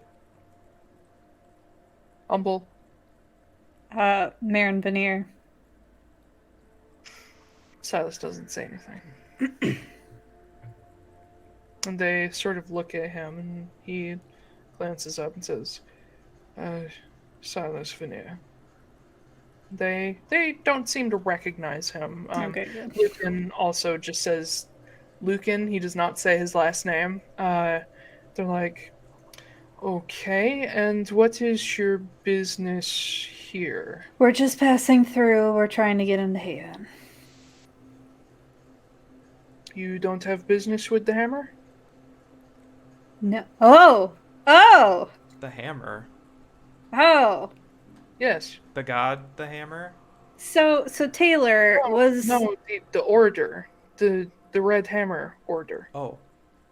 Taiylor, was that who I was working with in Morris Rest? The Crimson Hammer? There were some members, yes. Okay. That's where you guys... That's how you guys chose your unifying symbol of Zarai's stone hammer. Gotcha. Okay. You don't know them well, but you do know a couple members. Right.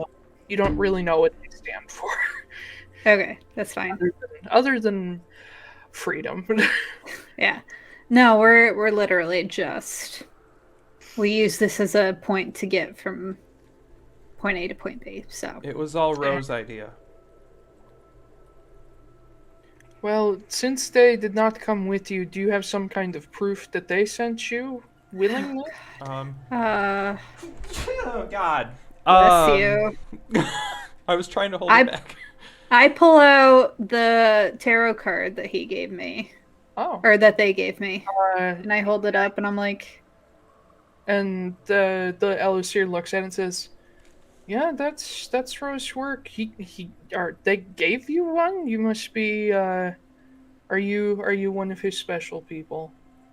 We're all one of his special people, thank you. Gosh, I hope not. Oh. All of us got... Oh boy, no, All it's of us- not like that. No, I take it back. I'm like, no. They took us into the tent one by one, and we all got a reading for free.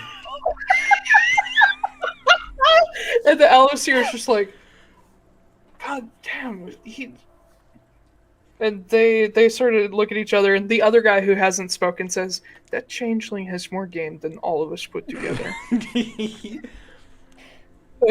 I mean, they are a changeling. They can be whatever you want. It's true. Congratulations, I guess. All but, right. Well, this That's is right. fun. This is great. We found our party name finally.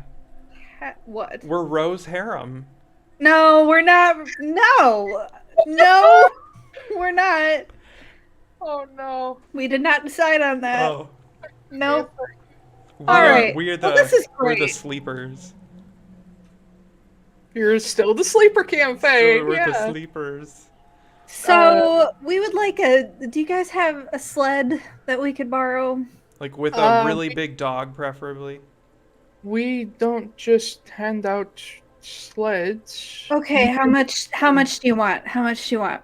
Yes, you can rent one. You'll Yeah. have to talk to the curator to do that, God. but Okay. we'll show you how Thank to you. get there. Thank you. We're just guards. We don't. I get it. It's been a day, all right, and it's only like I don't know what time it is here. I don't even She's having a lot of marital problems today. No. So it's been rough. I'm Actually, no. That's a on good his foot. question. What time is it at the I night? don't know. Look this up.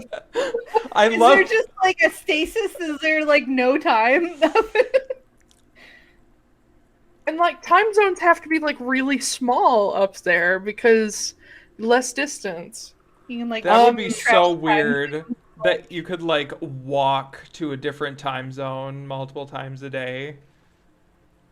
Also, for that comment that Kit says, I step on his foot real hard. Oh, Apparently, because I dodge it. the geographic poles on Earth are not fit for human settlement, there is no time zone, and explorers are free to choose whatever time zone is convenient for them. Time is Wow. irrelevant. Time is irrelevant. It's a flat circle. They, as you asked them that, they're like, daytime? Great. This has just been a great daytime Wow. already. Where did you come from? Erisholm. Oh, jeez. Yeah. All right. Yeah. Yep. Yeah, the second guard says, "Well, I need to get back to my patrol," and the Elosier says, "Yes, I'll handle it. Follow me." And they lead you back into the stairwell, up another level, and into a similar hallway, a little bit wider. You see this place is just slowly widening in like a triangle fashion. And in this hall, there are actually windows on either side. It seems like the outside of the building probably. So there's a room, and then there's an alcove with a window, and a room with an alcove with a window. So the outside of the building is sort of wavy. You see more people in this area in the red and gray. A lot more people in more in sort of finer robes. These ones look like they're maybe higher up. And more people with heavier and heavier armor on this level. As you're making your way down the hallway, thank you, I knew it was coming. A lot of people stare at you guys, because you don't look like any of them. It's not too common to have travelers through, but you are unbothered as you head to the other end of the hall and up one more level. And on this level, there's a narrow hallway with a large number of doors on either side, seem to be to offices. At the very end of the hallway is a large set of doors that lead into what is partial office, partial parlor. Lots of furniture in this room, lots of chairs and couches, all sort of arranged in a half circle facing a desk. And behind the desk is a sort of tall, copper-skinned elven woman. Definitely Dulmarig, long black hair, all pushed to one side. The sort of Zerai-esque undercut and like designs actually tattooed down the side of her head and face and neck and into her robes. The robe style is very Shaolin monk, where like one arm is exposed, and she's pretty hefty. Got a lot of tattoos, a lot of like bangles and armbands, and she's currently writing in some sort of ledger. As she looks up, you guys can see that she has a really nasty scar coming down across her mouth and her chin. The Eleusier leads you guys in and says, Madam Curator, we have some visitors. Ro sent them. They need to get to Haven. And she nods and sort of waves him away and motions you guys in. She stands up from her desk, and she's fucking tall for an elf. She's like 6 feet tall. And she looks over all of you and says, well,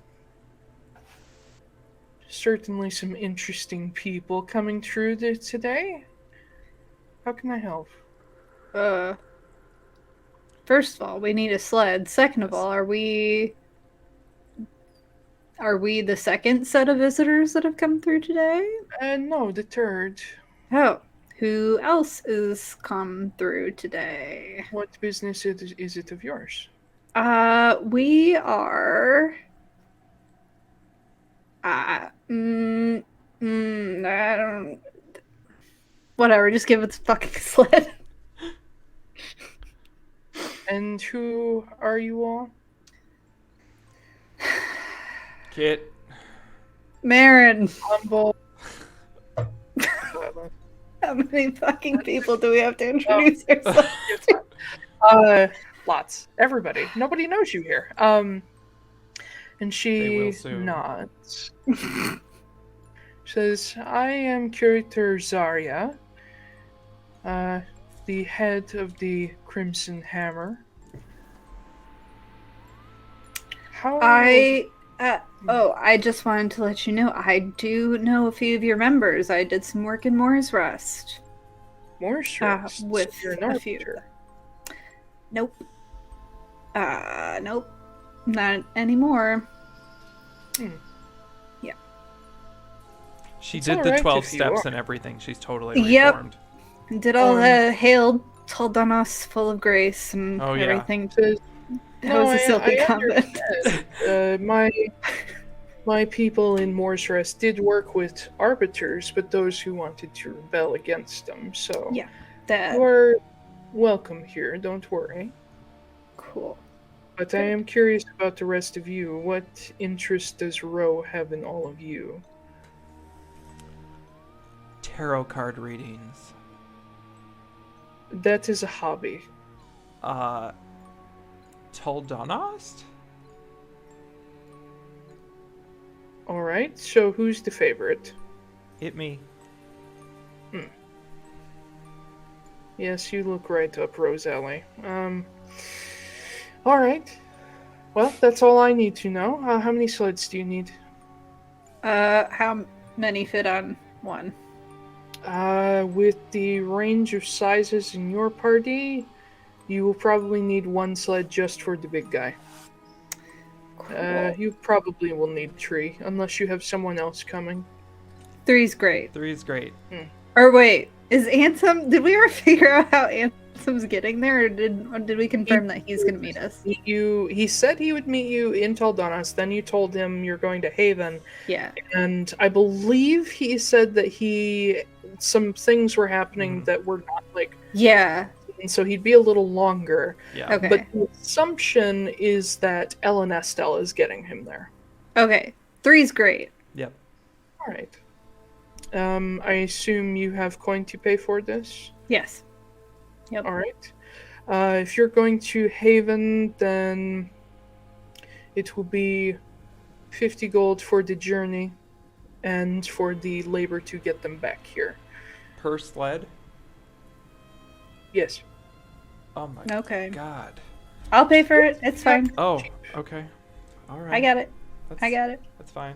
We use these to do our jobs. Renting them out to people is not cheap. God, you guys are worse than U-Haul. There, 150 gold. 150 gold, yes. There you go.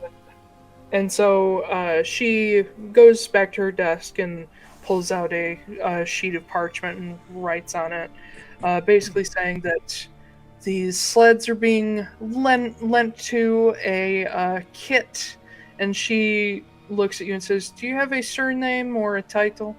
It's just Kit. No. I am the High Oh my Elder God. of the Desert Clan. The High Druid Elder of the Desert Clan of the Elusir. You keep adding more And- words. Mhm.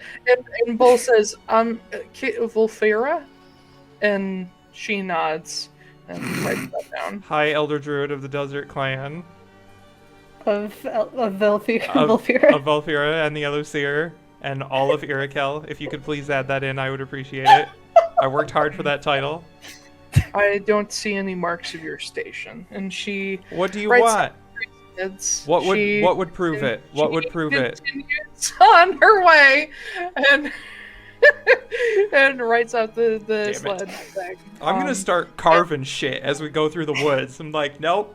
I'm gonna start making things, just random little trinkets. She hands you guys the sheet after she stamps it with an inked stamp. It says, outside there are a number of barns. Just hand this to one of the grooms and they will hook up the dogs for you. And just don't get any of them killed. They're very hard to train. Do they know the way? There is a road to Haven. Just point them to the road. Would we be lost without them? You would probably freeze without them. Okay, alright, that's fair. Do we have to transport any medicine? Do you want Are you? an errand? Is this Balto? Yeah, is there one dog with like a really bad personality who also kind of sounds like Winnie the Pooh? I think that's like 4 of them. Oh. They're real assholes. Wow. We're never gonna get that medicine there on time. Good. All the little kids are gonna die. Yeah, Yep. of diphtheria. Yeah. But But seriously, do you want to run me an errand? They'll cut down the price. sure. No. What's the errand? The errand is you will be taking a fort sled carrying supplies. Some of our operatives in the Red Hammer are working with the Sentinels, and they need a shipment of magical components. Oh, is it just like a tow behind kind of thing, or like? No, the sled has an area in the front of it where supplies go. Sure, yeah, I'll take it. All right. And she adds to the paper and hands it back to you guys. It They're says, just in Haven, right? They're in Haven. When you arrive, people will see the Red Hammer symbol on the sleds. They'll know you're there. Oh, cool, perfect, easy job. That is all you. You are handling that. I have That's no fine. responsibility. That's fine. All right. Gives you Okay. back 100 gold. Oh, thank you. Oh, I'll keep shit. that. She No. gives it back to Marin. I'm the one doing the job. Doesn't I'm matter. not paying you to do this. My God, I just No. saved 66%. 0.6%. 666. Point six six six six Six six. repeating. Yes. Forever. Saved us 66 and 2/3%. She sighs and she's like, "No wonder Ro likes you people. Get out of my office." Okay, Oh. gladly. Bye. Wow. Let's go. You try to Good do a luck. favor for people and like do stuff and they're just so rude.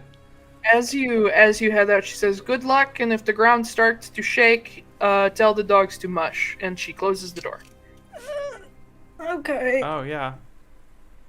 Cool. I just had a flashback to Jumanji. I'm totally ready for this.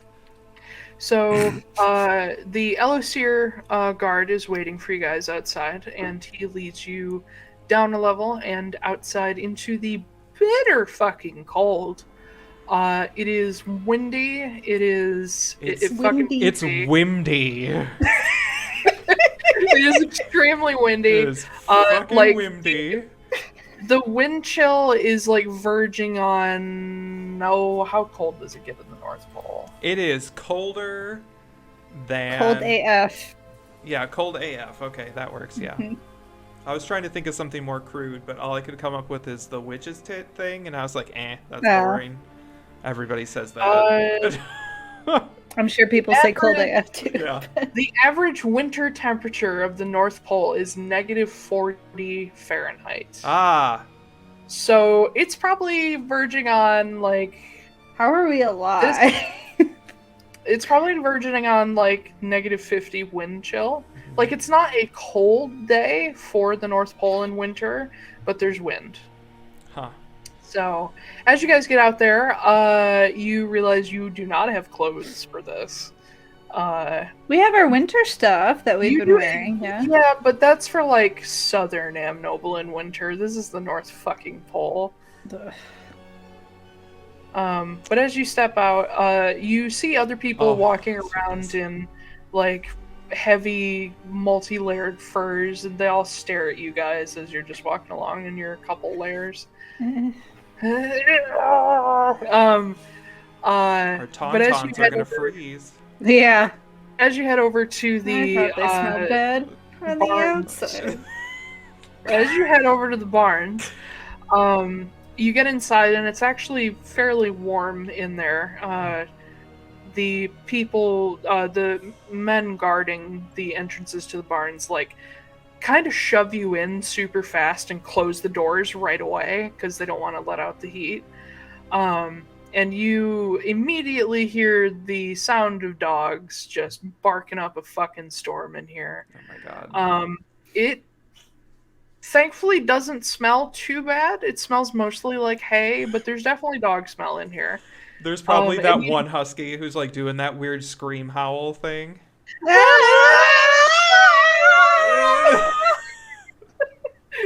It's like an elk, man.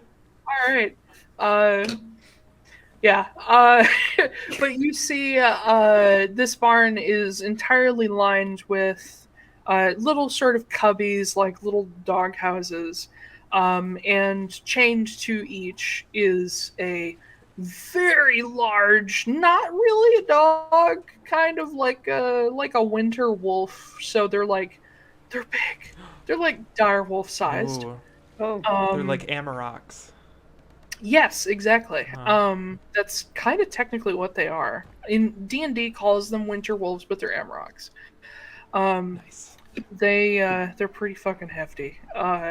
Some of them do have kind of husky styled patterning with like a little curl to their tails. Other ones look like straight up fucking wolves. And they're in a huge broad range of colors, but most of them are white. And you see managing most of these dogs are a number of giants. You guys haven't come across a whole lot of geary people other than the mammoth herders. But these people are all within the range of like 12 to 14 feet tall. Most of them are pretty pale. Some of them even have a bluish tint to their skin. I'm just going to keep on going because I don't give a fuck. He's just moving like so slightly. I can't. I'm having a really hard time sitting still for this long. Just have to move. We do it every weekend. I know, but I still can't. I do it all day during work, and I can't bounce because it's coming through my microphone. So I'm just like wiggling. Okay, you look like Maz. I got things to do. And it's all movement. Anyway. Number of scary people managing the dogs, feeding them. You're pretty sure that these are the only people big enough to actually like handle these wolves, dogs, whatever, because they're way too big to be held down otherwise. But stepping in, the dogs go crazy when the door opens, and all of the giants are just like, and just continue about their job, just like yelling, like, shut up! And Thunar across the place. What are you gonna do? We're gonna get dogs and we're gonna slit. Dear sirs and or madams and or dear folks. Do you have the slit? Kit just walks in and does, dear sirs or madams. We require 4 sleds, please. 1 filled with supplies for the children who are dying in Nome. This episode is a lot different than I thought it was going to be. Yeah, it is. We just went full on Balto. I'm fucking ready. We're gonna go. It's just over with kind of quick. It's just Kevin Bacon and fucking.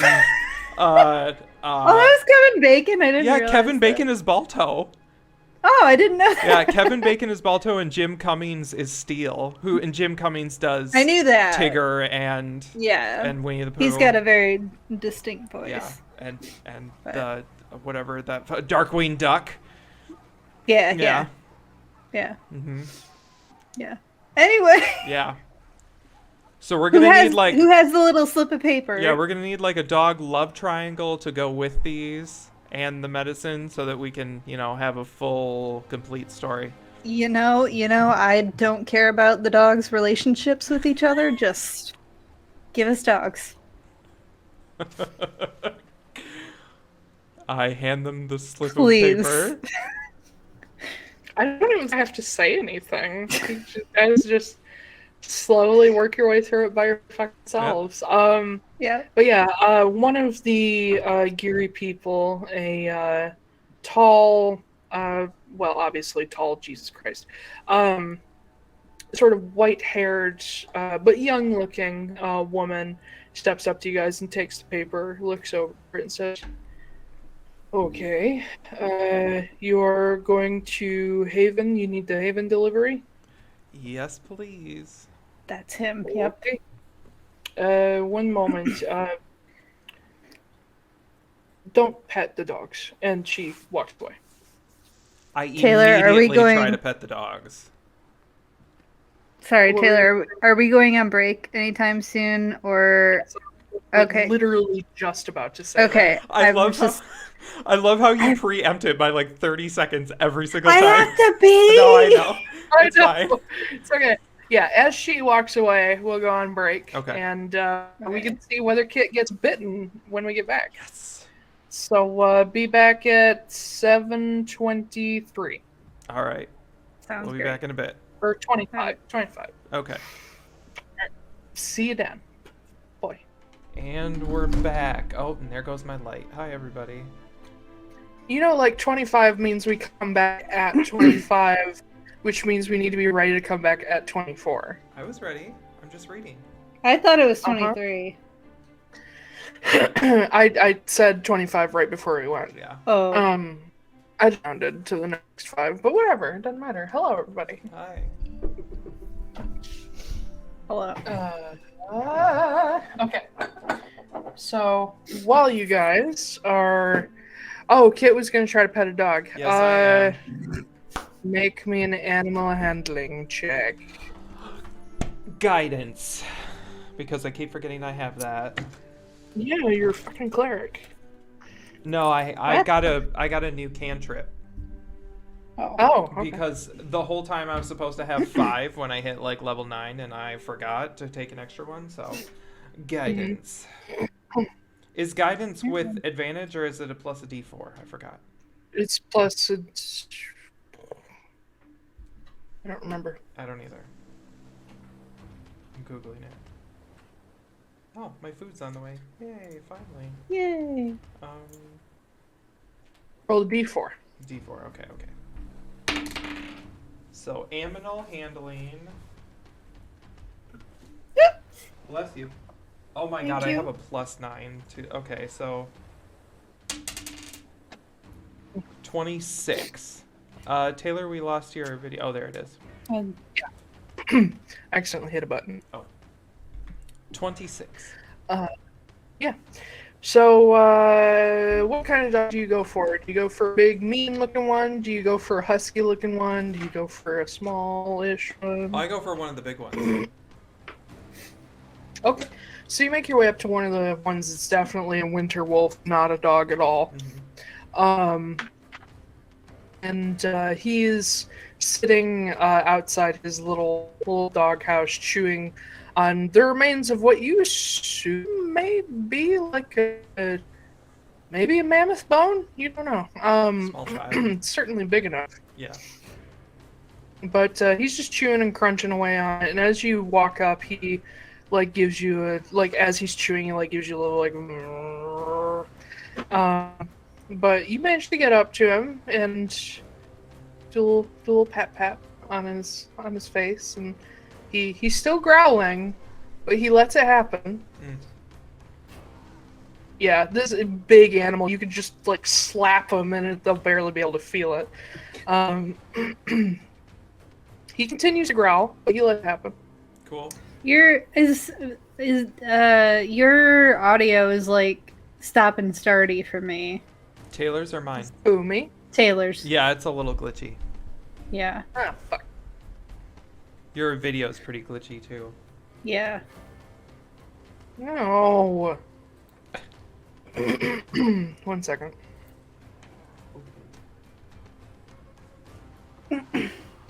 Boof. Boof. Boof. Buff. Haba. Habatika. Habakawa. I saw a TikTok of some girl who had those dogs as tattoos, and I'm like, you are living my life. I Wow. want this so bad. That is a choice. They were Memes. good tattoos too. They weren't cheapos. Yeah. That's hilarious. Mm-hmm. Anyway. But yeah, you're just papping on this wolf, and he's letting it happen. You know when you like hold dogs by the muzzle and you like hit either side of it and it like makes that weird hollow And it makes noise? that hollow sound. Yeah. Yeah. He does that thing where he's like but he doesn't actually bite you. Mhm. Cool. Well, I pet the So dog. you spend a while doing this. The lady comes in and out a few times, taking dogs. And as she comes back for the last round, she sees you doing this and just kind of stops and watches. Hey. You know, like, he's infamous for just biting people's hands off. He seems infamous for boops to me. Well, he's a lead, so stop booping him and I'm going to hitch him. And Okay. she comes up and takes him by the chain attached to the collar. He's like, "Ah," as she like leads him away. And along the way, he like every half step, he's just like, step, try to like get the smell off his face. But as she comes back once more, she says, "All right, they're all hitched up. Do you all have better travel gear than that?" Nope. Nope. Okay, we can provide that. That'd be nice. She walks over to there's a ladder that goes to a loft area where they have a lot of like hay stored, and she goes up there and gets into what looks like a wardrobe up there, and she just starts throwing down like random bits and pieces of winter gear, like big coats and essentially snow pants and like humongous fucking boots. It's all a little bit big for you guys, but you can make it work.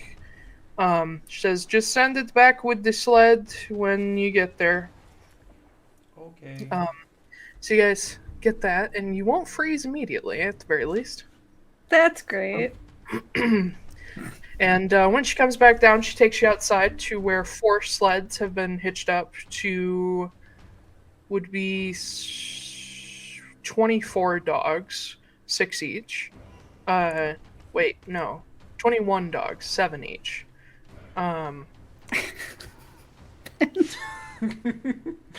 What? That's going full keyless. I'm just Uh, enjoying myself.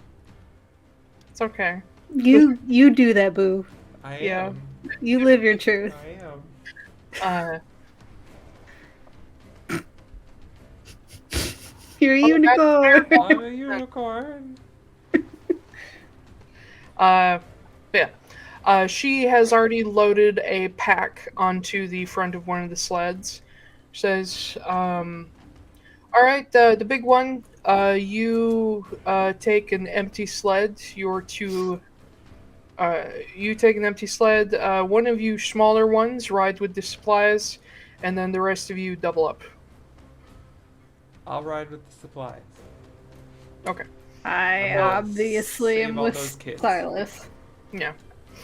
You guys only have 5, so Silas and Marin are the only ones to be double up, and So this is pretty fucking thin, so it's like carrying a person and a half.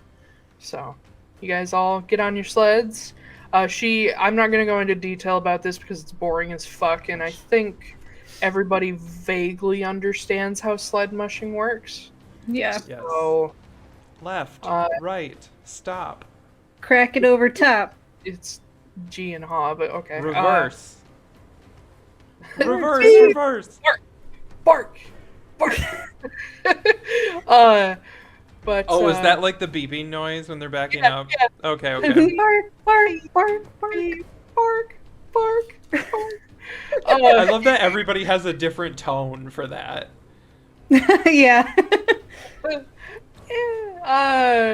So she gives you guys a quick rundown of how it works. It's not too. What was that? Oh, it was a cat. I thought it was a voice. I was like, what the fuck? He has a very human-sounding meow sometimes. Hi, buddy. It's so fucking clingy lately. She gives you guys a quick rundown how it works. Tells you the names of all the dogs. Not that you'll remember. What the fuck are you doing, sir? Not that you'll remember. And says, point them toward the path, and as soon as they get on it, they'll follow it instinctually. The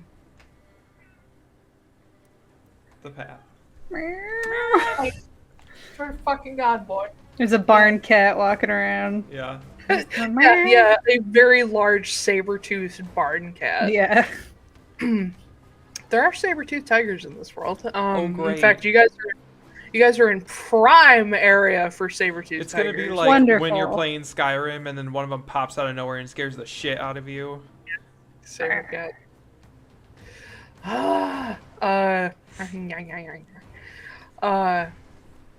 But yeah, you guys get on your sleds, and really the only. It's like, no! She turns and like she doesn't kick the cat, but she like kicks at it and is like, "Go away, Fluffy! Get out!" No, And the Fluffy. loose dog chases the cat away.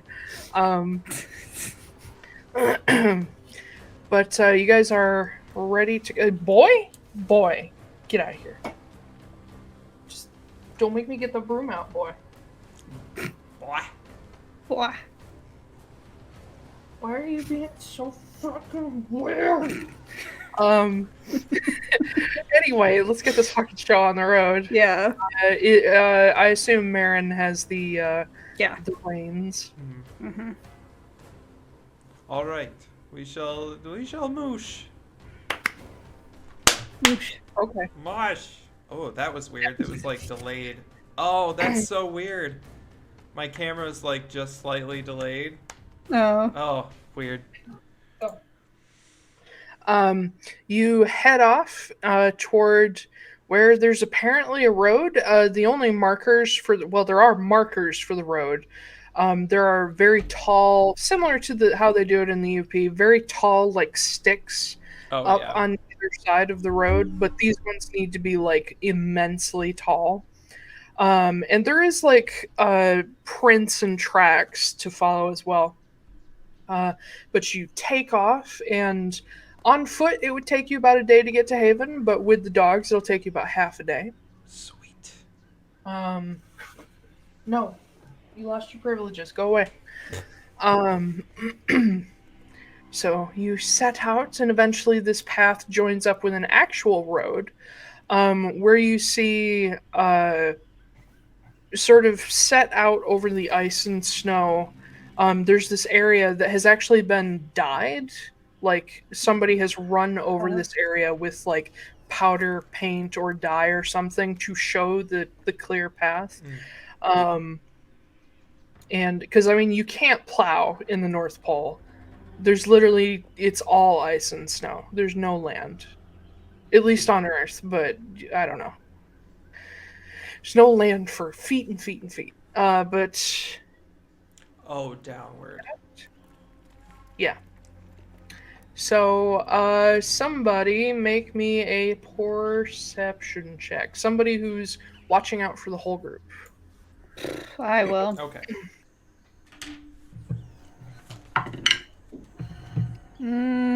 Wonderful. 11. Okay. As you're sort of in the middle of the pack, while probably, Lucan does know this path fairly, not from experience, but he does understand like the way the road works and how to navigate even when it's difficult to see. So he's at the front. You're toward the back, watching around you guys, and it is nothing but an endless expanse of white, just in all directions. And the most interesting things to see are tracks in the snow. And occasionally you see a fox just kind of burst out of the snow and jump face first down into it. There's the one standing out there. He's like, it's fucking windy. Yeah. But yeah, it is especially windy now that you're at speed. The ride is pretty smooth. The dogs don't seem to have any trouble with the snow whatsoever. They have these gigantic snowshoe paws. You do occasionally have to correct some of the like the distance between you guys so that you have stopping room. But other than that, it's pretty smooth. Just as I was about to do something.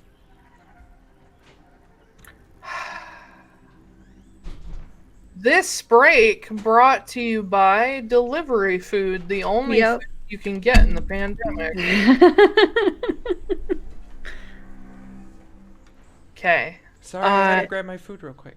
I know, but you do that like every time I'm about to say something like important. Well, it sounded like you were just gonna talk about the scenery for another 20-30 seconds. There's literally nothing to see, so I was wrapping up the scenery. I was gonna say that it's not you guys who reacts first, it's the dogs. Oh god. Because you don't have your feet on the ground and can't feel it.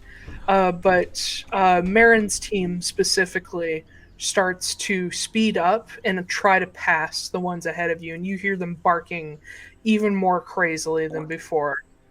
Oh shit. And Mush! eventually, the next team up, Bull's team, starts freaking out too. And you glance behind you after Silas like taps you on the shoulder, and you see off to the side of the road a drift of snow just drifting along with you, like following something burrowing through. Mush, mush, mush, mush, mush, mush. Yeah. Yeah! Yeah, you guys speed up, and all the dogs are like freaking out. The lead dogs keep their cool unexpectedly.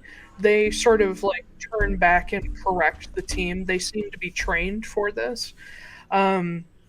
But as you're going and watching this drift like follow along with you, the snow being thrown up over something moving very quickly, you do see also steam thrown up behind it. Oh no. And if you watch it long enough, you can see in the wake of the snow that it's leaving behind, you catch glints of like blue scaly flesh. It doesn't seem to be a worm creature that you can see. It looks like something that starts like narrow at the head and widens out. It's a fish. Yeah. It's a nice fish. But each of you make animal handling checks. I'll do them for Lucan and Bull. 17. 17. Oh. Okay. Your two teams get way ahead of the others. Lucan manages to pick up the pace, but he's not getting them to go as fast as you guys. Bull's team is freaking out and going way too slow. They're all trying to pull in different directions. And Bull is like yelling like, guys, help. And as he's yelling that, you see bursting out of the snow to the side, throwing up dirt as well from deep under the ice, you see the reptilian head of a blue dragon. Of course. Except it's not a dragon. Oh, okay. It doesn't have wings. It's some sort of drake creature, and as it explodes out, its body is overlong, and it does have 2 sets of legs, but it is like it's halfway between a gigantic drake and like a burrowing worm. And as it bursts out, it just comes straight down on Bull's team of dogs and takes like 3 of them and just smashes them into the ice and snow. Oh, puppies. And the sled hits the side of this creature and just flips over it, sending the supply pack just sprawling, and Bull. The other 4 dogs in the team break loose of their tethers and just take off in any direction they can, where Bull is thrown into a snowbank, and this drake creature just starts tearing into these dead dogs, eating them. I jump off my sled. I just let it go. Yeah, I stop us. Both of you make athletics checks if you're jumping off at speed. I'm not jumping off. I'm gonna try and like stop them. Make me an animal handling check with disadvantage. They're afraid. Ooh. Well, that was a 6. Athletics for me is a 9.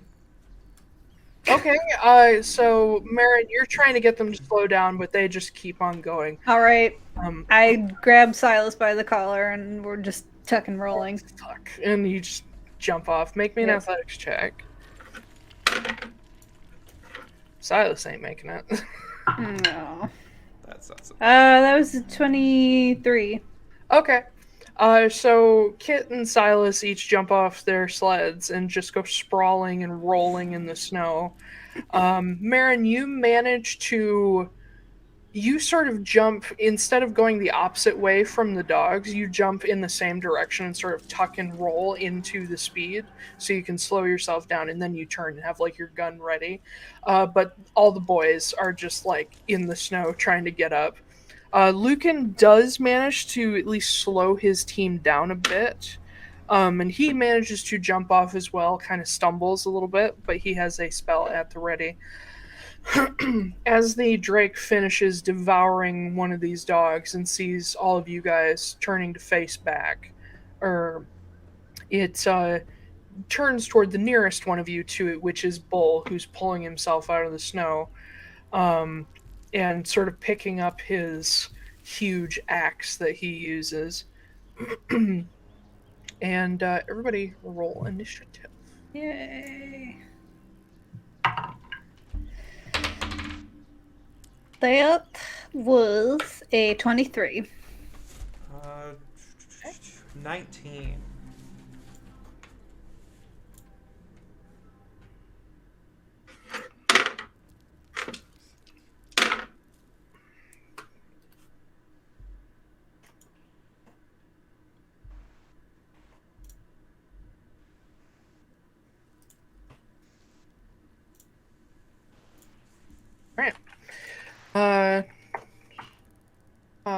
Do I have a battle map ready for this? I think I do. Well, I can just reuse one that we've used before. I'll go to the battle screen. Dun dun dun dun dun dun dun. Yes. Dun, dun, dun, dun, dun. I don't know the song fully, but I know that part. No, I think he was making a face because we were off of each other. Yeah, no, I don't really know the song either, but yeah. It's Pokemon. Oh, it is, isn't it? Yeah.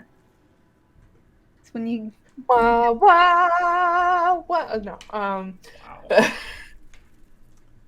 All right, so I'm just gonna use this snowy map that we used off in the Norwood. Oh yeah. In the Norwood. Norwood. Norwood, don't you know? In the Yarwood. Wherever you are, Yud. Wherever Yarwood. All right, it's funny now. You've broken me down. Funny. Yay. It's just as funny as that oddly non-specific town we hung out Yeah, at. that town that we went. me, yeah. I like how you're fine with your wood, but not with Vig. Nope. Fuck you. Alright, I'm gonna use a dragon mini for this guy, but he's not a dragon. Dragon. Dragon. What? He's a dragon. A dragon. All I can see is All I can see is our characters, but that. I don't know. I haven't really watched any of the JonTron era Game Grumps. I don't think he's that funny. Oh, it's not from the JonTron era. It's from his own show. Oh, I don't know. He needs to be thinner. There we go. Okay. So, It's Luke your boy, and Sled. Skinny Dragon. Luke and Sled got the furthest away, followed by Marin and Silas. Kit Yeah. and Yeah. Bull. Hi. Hi, my name's Bull. Bull Calendar. So Bull would be on this side of him. And then imagine there's a bunch of dead puppies. We don't Yes. see anything. Puppies! They are much fun.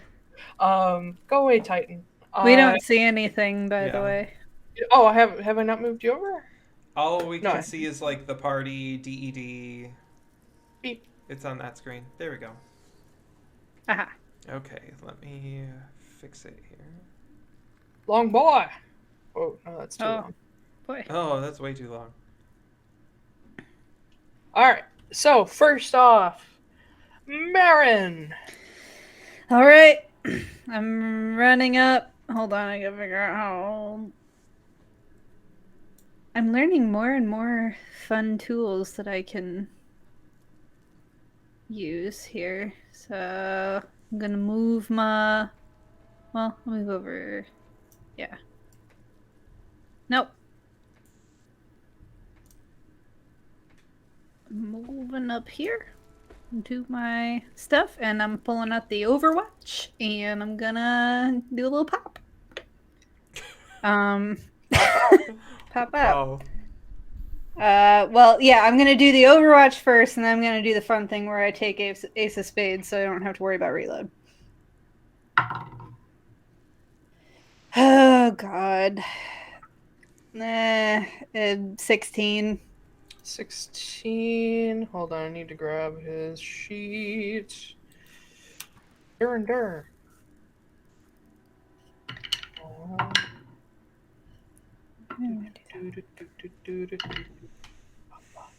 Bum bum bum bum bum bum bum bum bum. That doesn't hit. Nope. Great. Okay, Ace of Spades then. That one's better because I switched out D20s. 27. That will hit. Yeah, I fucking hope so. Too bad it was with Ace of Spades. D10. 7. Okay.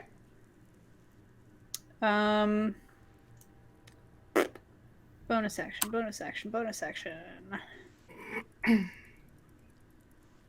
I'll turn to Kit and I'll just go Oh, fuck him up Ah, and give him inspiration. D6. that bitch is inspired. Yep. Okay. D6. All right, Kit, you're up next. Can I use that on attack roll or no? Yes, Okay. just Yeah. not on damage. Gotcha. Yeah.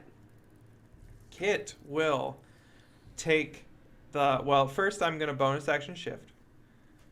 And give myself 30 more HP. Sorry, I don't know why, but fucking Laura Bailey just popped back in my head. Bad goodbye. Abba-day-bun. Oh, she's so amazing. So good. Oh my god. It's so like, good. I don't have hands. So good, Ben. If you haven't watched that one shot, you gotta. I haven't It's seen so that one. funny. So bonus action shift, and then I am going to flip the staff so that Yeah. it's staff shaped, and I'm going to point it directly at him, at the dragon, a little Hit the dragon. dragon. Drake! To the left of Bull. I don't want him in the line. Oh wait, no, that was Aaron who did that bit. Was it? My dad's a Drake! Oh. It's a Drake indeed. Okay, Yeah, it sorry. sounds like him. No, it's fine. Yeah. And I am going to cast Sunbeam. Sunbeam. Mhm. Are you using the staff charge? Yes, I am. Okay. Make Hell a yeah, Constitution fuck 'em up. saving throw. Okay. Oh, that's a natural 1, but I'm going to use a legendary resistance to succeed. So, you just succeed, period? That's what a legendary resistance does, yeah. Oh, I thought it would like make it a 10 or something. Okay. No. So, on success, so it's 6d8 of... No, I have a question about the staff usage. Yes. So, I can use it on one spell, right? One spell, yeah. Okay, because Sunbeam lasts for 1 minute, so I can use it for 10 rounds. Does it still get double damage every round? It only applies for 1 round. Okay. Well, I guess it'll be this one since I already activated it. Okay. So So roll 12d8 radiant damage Yep. and half it. I'm rolling them digitally because fuck that. Too many dice. Yeah. Yeah. It is 51, so that would be 25 radiant damage. Yeah, you always round down. Yeah, 25 radiant damage. And for the duration, a mote of brilliant light shines in your hand. It sheds 30-foot radius of light. Okay, that doesn't matter. Yeah. But it does shoot at a straight line, so it's 5 feet wide, 60 feet long. Okay. Undead and oozes have disadvantage on the saving throw. Well, he's not undead. Okay. Okay. And I will stay where I am.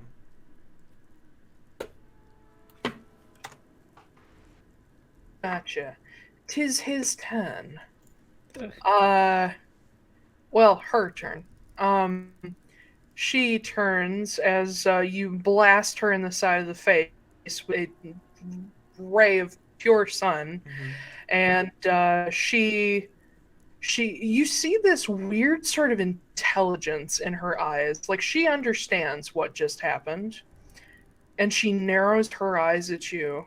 Uh-oh. And pulls her head back and lets loose lightning breath. Oh boy. Heck, I dodge it. I don't think it works that You way. can't do that. Uncanny dodge. No. Hold on, I need to Did draw you a switch? line. Did you fucking switch classes again? Yes, yes. You're a Now I rogue am an now? 11th level rogue. Mm-hmm. So that's gonna hit you and Silas. Oh, buddy. Oh fuck. Line of 5 foot wide. Yep. You need to make a dexterity saving throw. I'm going to use my legendary action to succeed. Dexterity. I don't have enough dice to roll this either. 5. Pretty sure I didn't make it. Basically, she just saw you throw 12d8 damage at her, and she's like, I'm gonna throw 12d10. Let's see. Your Yeah. video's getting a little wonky again. I can hear clicks. Yeah. That's all I can hear. Okay. Is it better? No. No. Fuck! Why does this always happen? I don't I know. don't know. Just lucky, I guess.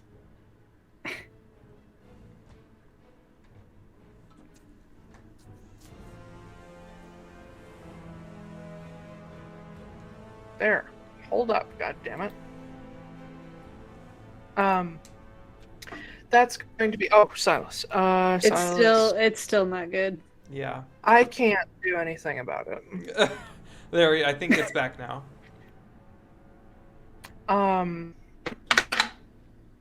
Silas also fails. So that's gonna. Oh, whoops! I need 2 more.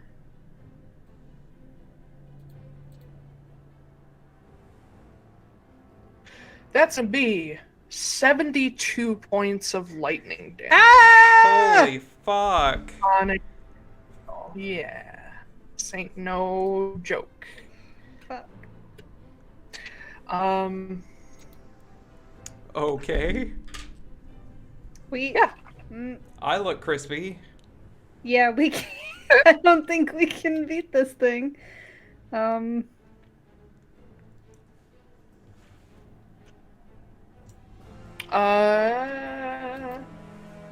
That I believe is as much as she can do. Actually, she's gonna do a little bit of a little bit of a move. Let me twist her around. Twibst? Yes, she's not gonna be able to go very far because Bull. Actually, no, she's not bothered by Bull. She's gonna come straight hit.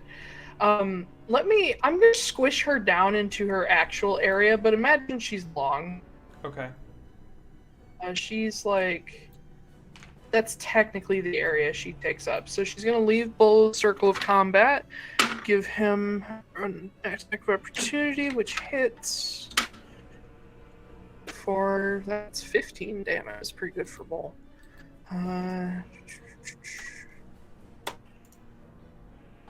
Kit, now you have a blue dragon in your face. Blue drake. She's called a snow drake. Okay. That'll bring us to Bull's turn, who is going to charge after her, having seen that immense display of lightning. And he just, basically as he sets off running, you hear him yell, and he goes into a rage, just like, ah! And just brings his axe down on her. That'll hit. Bull is really good at hitting. Well, that's good. He's a barbarian, I'd hope so. Food time. He's gonna deal 20 damage to her with both of those. That'll do his turn. Lucan, who's far in the back, looks fucking terrified. And she's like, what? Don't use anything electrical on it. It won't work. And behind all you guys, you hear him run a little closer. Not too close. And he starts putting together fireball. Hell yeah. He's a wizard. And that's the cornerstone of wizardry. Mm-hmm. He is going to aim it so that it does not hit you guys, so no worries there. Thanks. That's helpful.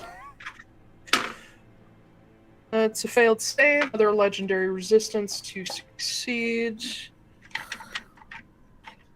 Fucking legendary resistance.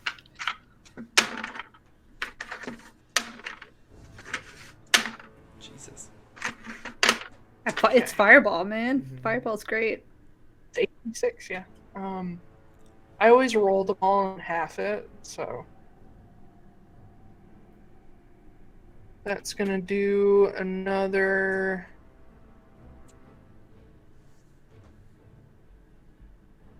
19 damage.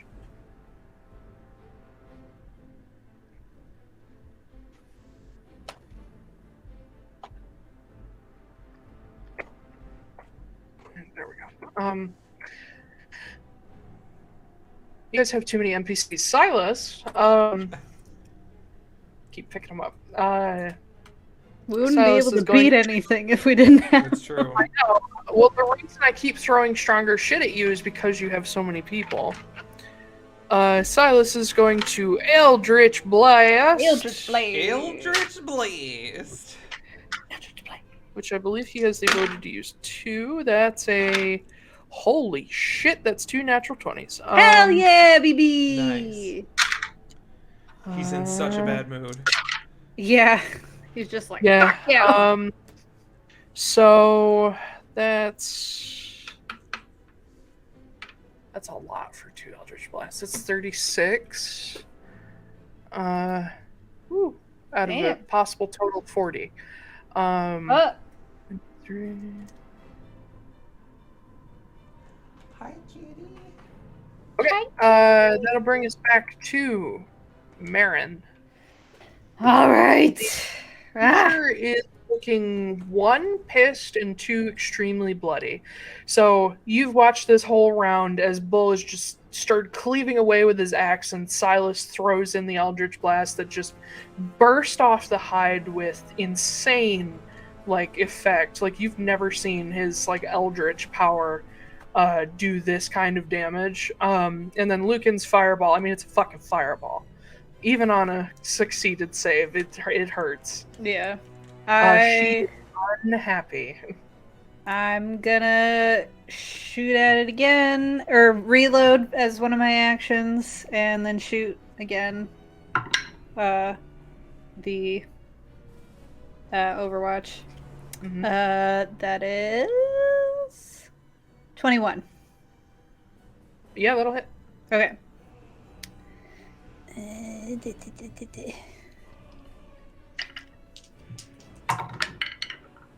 Oh, okay. Math.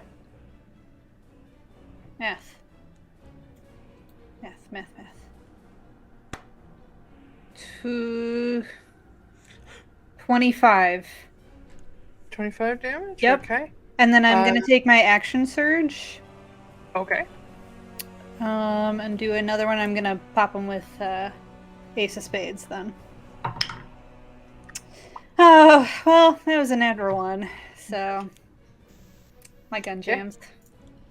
Kit. All right, I am watching what's going on, and I realize how much damage I just took, so I'm like, you guys might want to stand back, and I flip the staff away, and I cast Polymorph on myself, and I turn into a gold dragon.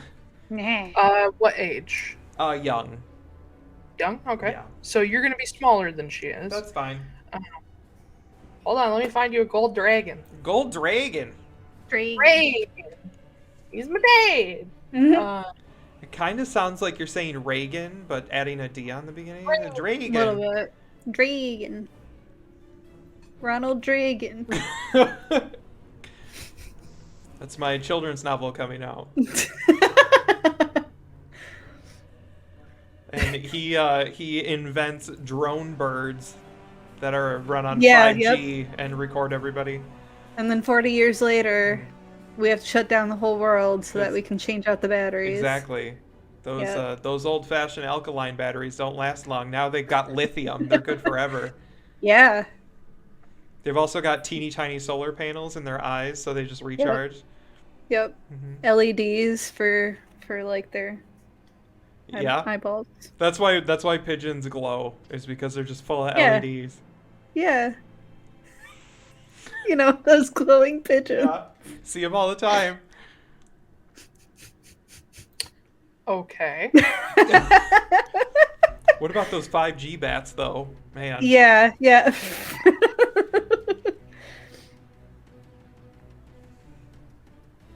Oh, are we ready? Cool. Okay.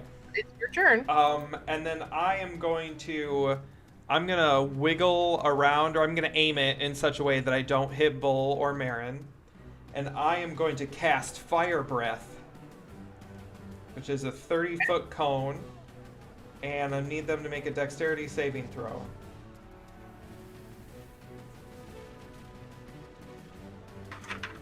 Wait, question.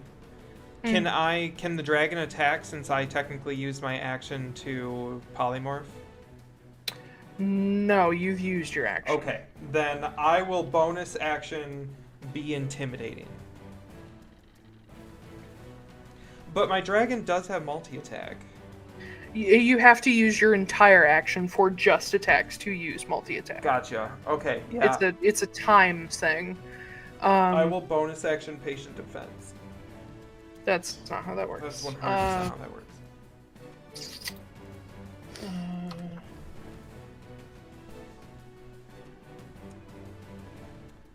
It's my turn. Okay. My turn.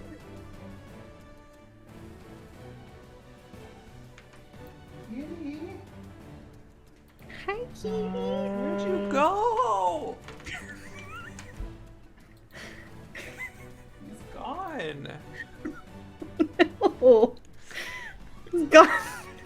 forever. He's super gonzo Oh. with the wind. Yep. I still want that to be a thing. Gonzo with the wind. Gonzo with the wind. Alright. She is seeing this younger metallic dragon, because chromatics and metallics are inherent enemies. She's not happy. Cool. So she's going to take the risk of attacks of opportunity and back up. Attack of opportunity! So you and Bull will get attacks of opportunity. Marin was one space off, so she doesn't get one. Can I do the fire breath, or do I have to do like a bite or a It claw? has to be a bite or claw. Okay. I will do Bull a bite. hits. Okay. Natural 20. Hell yeah. Okay. Plus 10, so that's 30 to hit. Hell Yeah. yeah. So that is Oh yeah. 2d10 plus 6. Can I get a hell yeah? Hell yeah. 6 is Hell yeah, baby. 36 piercing damage. Okay. You weirdos. Did you say 36? 36 piercing damage. Holy It's shit. a dragon. It was 2d10 plus 6. Like, I rolled a 9 and a 6, so it could have been a lot more. Okay. Holy crap. She's looking fucked I'm gonna up. kill this bitch. But as she backs up, she is going to. I need to measure the angle here. Hold on. Yep, that'll hit all three of you. Oh, balls. Oh, fuck. Well, good thing I have 178 HP. So she needs to. Silas sure doesn't. Nope. So He's going she. down. Oh wait, I actually have to roll to see if she gets her lightning breath back. Is that the Ooh, great. recharge where it says recharge 5 to 6? Yep. So you have to roll a 5 or a 6 in order to get it? Yep. Gotcha. 5. Yeah. Oh no. Silas is dead. Well, no more marital problems. Wow, thanks. Yep. 12d10. My boyfriend was electrocuted. You gonna be so crispy. 12 d10s. What if you 12d10. rolled fucking 10 on every single one of them? Oh my god. You take 120 damage. 120 damage. Silas would be fucking dead. Yeah. Come on, dice roller. Fucking load up my dice. Oh, fuck. Oh no. That's gonna be 85 damage. Roll Oh your my saving God. throw. What do I have to I forgot to have you roll your saving throw first. Dexterity?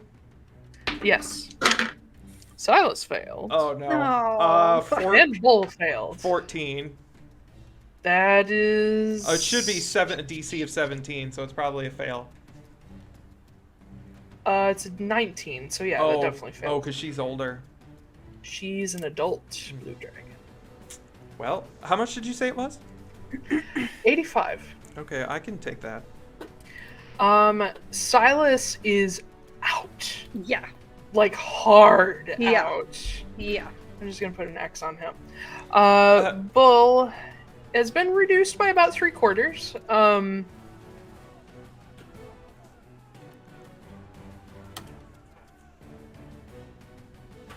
Yeah, Silas has taken a grand total of something like 130 something damage. Oh my god. So that's a lot more than he can handle.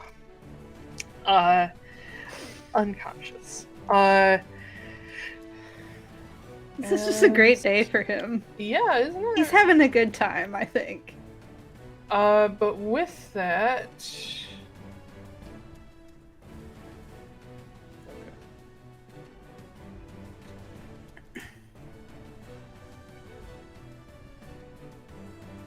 She is then going to take off. Fucking. So I can't really show altitude. But she has a fly speed of 80 feet, and she's already moved about 40. So she's going to basically just fly 40 feet straight up. I'm going to put a little marker on her. So she's not retreating, she's just... She's getting the higher hovering. ground. Mm-hmm. The little purple circle is going to mean she's in the air. I don't have... There's no marker for altitude. But this will mean that Bull can't reach her. That'll bring us to Bull, who can't reach her. He can't, but I think he has javelins. He's just gonna pull a Yasha and be like, I've got these javelins! Yeah. You mean throw her sword? I mean, Yeah, that she too. threw her sword in that one. They've got a range of 31-20, so he can throw with disadvantage. Well, that's a natural 20 and an 18, so he's definitely gonna hit. Wow. So he hucks a javelin up at her, and... Oh, 4 damage. Yay. He's like, fuck you! Ding. I think I got a scale. Nah. It does, like, stick, but it barely. She, however, is looking very bad. God bless you, child. Thank you. Lucan freaks out because he just saw lightning almost streak right past him, and he's now looking at a fried Silas laying in the snow. Like, it's a good thing there's snow because he needed to cool down from the fucking lightning. Marin, as you, like, look back after the lightning passed you by, you just see a hole in the snow and just smoke rising where Silas was. Oh. And Lucan freaking out next to him. Lucan does not have anything Healy on him. So he's just gonna stand there and freak out. And I guess I can't. I have to use my action to toss something over to him then, yeah? Yes. Lucan's gonna stay by Silas, and in fact he's gonna try to stabilize him. He doesn't have any medical training. Okay, that'll bring us to Silas. Oh shit. That was a 1. Oh! 2 death fails. Oh, fuck! It's okay! It's fine! Marin, it's your turn. Okay, I'm running over! Your husband is not getting up. Yep, I'm running over to him and I'm giving him a healing potion.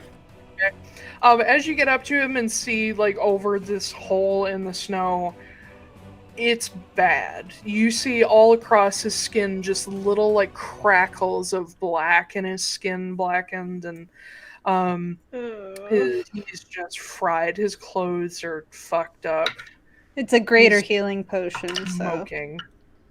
Okay.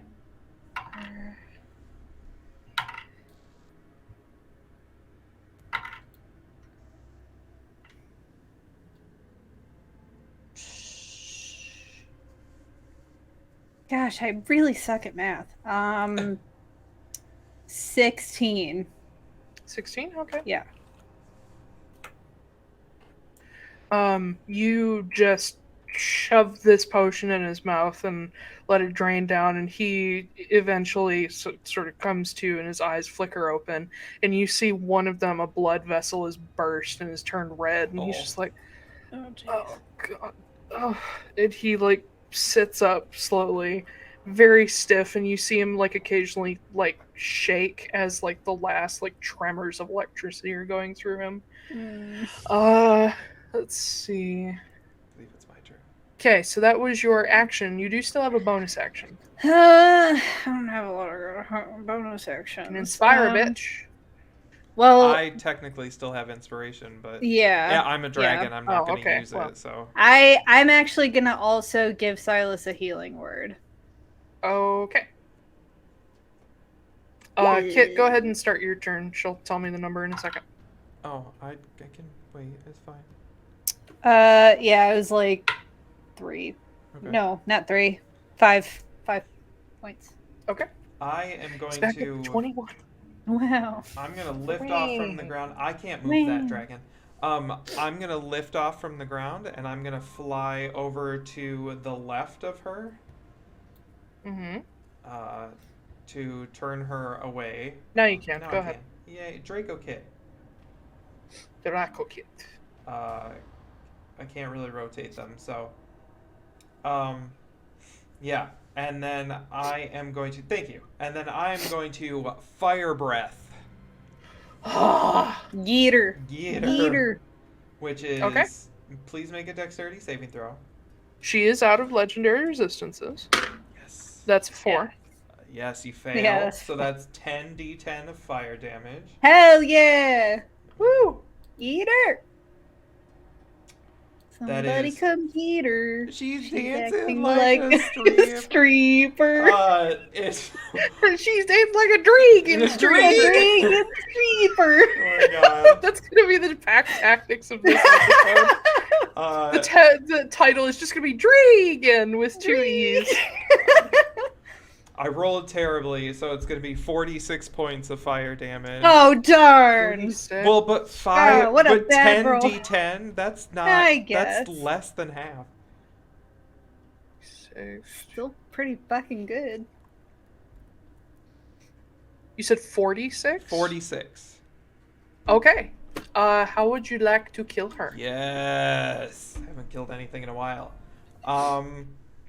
I want to. I want to incinerate one of her wings so that she crashes to the ground, and then I'm going to land on top of her and just like tear her head off. Okay. So the rest of you watch from a distance as the Draco Kit just Who's a fully vampire now? just fully incinerates the leathery webbing between the bones of the wing till there's only black bones left, and she just spirals back down to the ground, crashing horribly. And immediately he's on her back before she can recover, and he just basically breaks her spinal column and rips the head off forward. So the last thing connecting the two is like the skin right here, and just rips it off and sends it rolling, steaming into the snow as purplish red blood just melts the whole area. Yeah.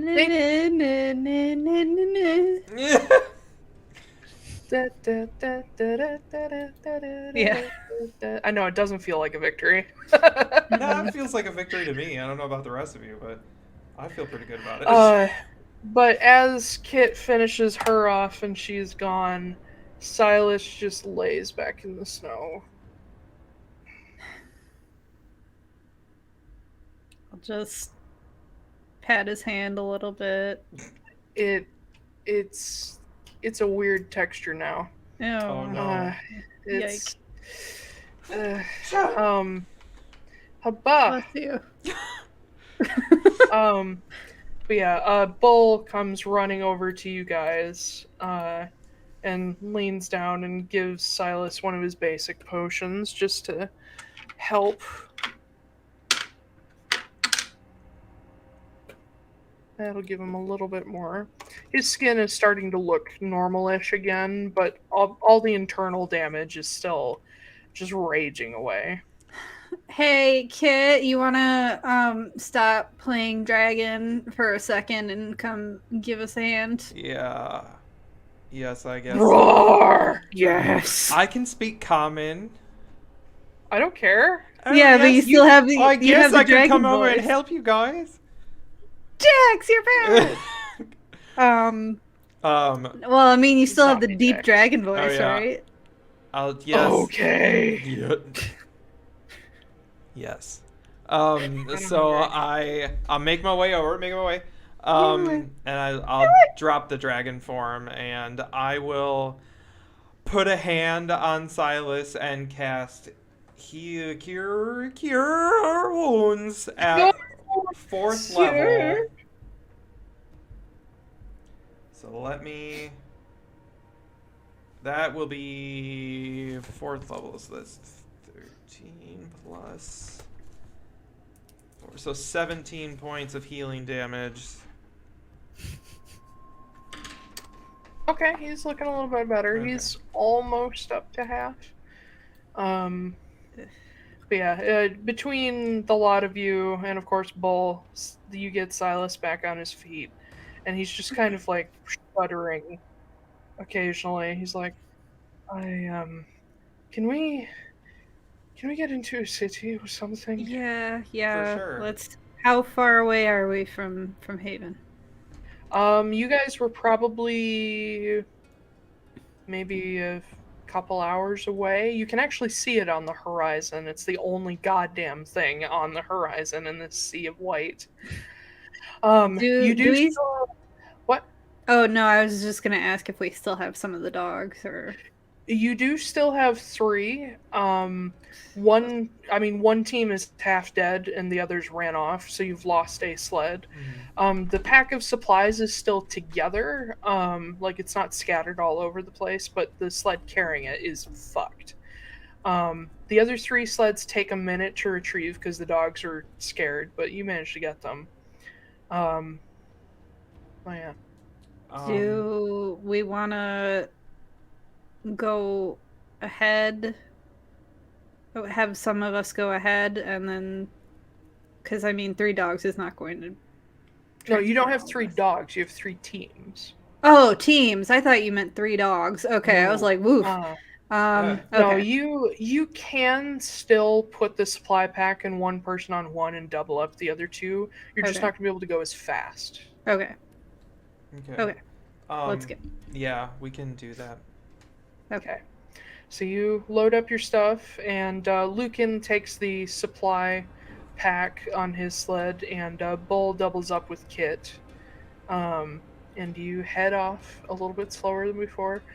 Marin, you have to have Silas riding in front of you, and you have to kind of control around him to make sure he doesn't fucking collapse and fall off. I feel so bad for him this episode. Oh my god. It's his comeuppance. It's fine. Slightly, but well, that's what he's thinking. So you know.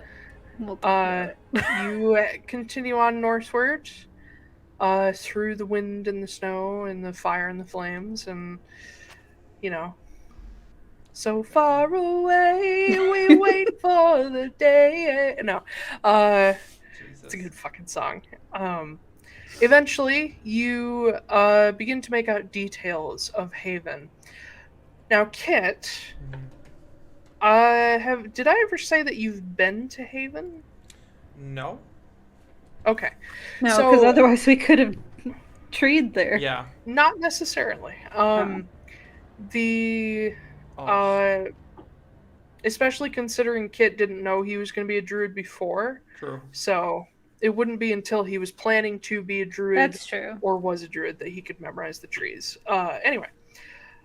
The Haven that you know from stories and tradition, because Haven has literally existed for about 5,000 years, 5,000 and a half, 5,500 rather. It was the first city of Dul'Mareg. It was the first home of the people who came from the Monomareg. It was the place that the Malandrada lived while they awaited the Monomareg to crash. It was the place that the Giri set up specifically for their incoming new brothers and sisters. It is supposed to be a place of sort of strange magics and traditions and beautiful architecture, and the Monomareg itself casts a strange magical field that actually makes the immediate area warmer than the rest of the Arctic. So things actually grow there, not just frost apple trees, but other plants as well. The city that you see on the horizon, while full of familiar architecture at the edges, is not what you expected. You see Harassian architecture, and you see timber-framed homes. You see towering buildings that the Dul'Marg just don't build. You see cobbled streets and invasive plants that shouldn't grow there. You see hedges being kept up, useless plants that people are just, shaping in whatever way they want. You see it's polluted. There's tons of smoke coming out of the city. There's a thin layer of smog. Even though it's not huge, it's apparently putting out enough to be a problem. And you see that the center of town is dominated by Harassian and Irikelian, or Kellyan is what it's called, and Kalidrassian architecture, whereas the edges are dominated by Dul'Marg traditional homes and temples. This is not how it's supposed to be. And you remember hearing as a kid that people used to call this the Painted Haven. For basically the horrible mask and layer of gross modern makeup that's been applied to this place by the skull. The entire area does indeed belong to the skull outside of the crater itself. It was bought or stolen or loan sharked away from Dul'Marg people who were desperate to survive. But the next, probably most concerning thing you see is that there are barricades on the streets. There is a palisade looking newly built out of stone. Stone and the occasional log. They don't have a lot of wood up here, so they can't use it too much.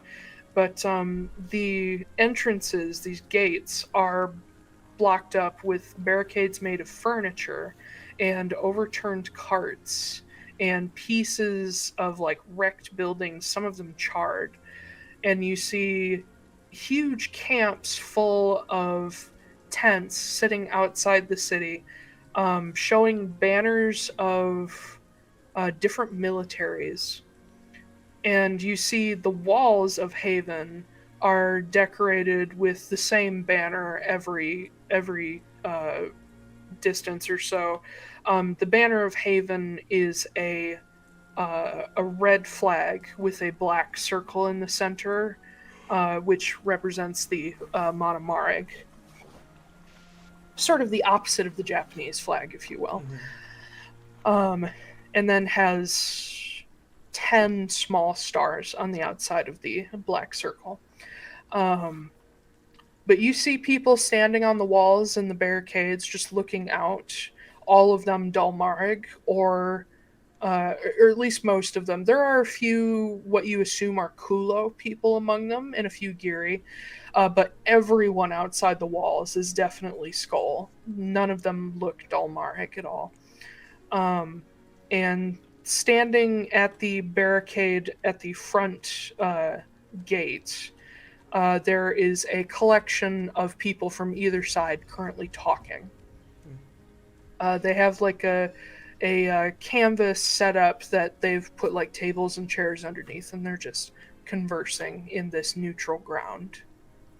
As your sleds approach, the camps outside the town sort of stir a little bit, and a number of soldiers and armored people, also wrapped in heavy furs, sort of come out to see what's happening.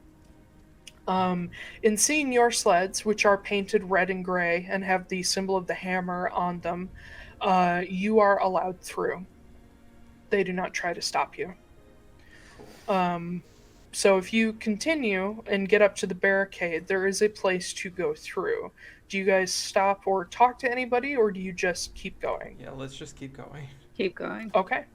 So as you approach, pieces of the barricade are pulled back, and your sleds are allowed through.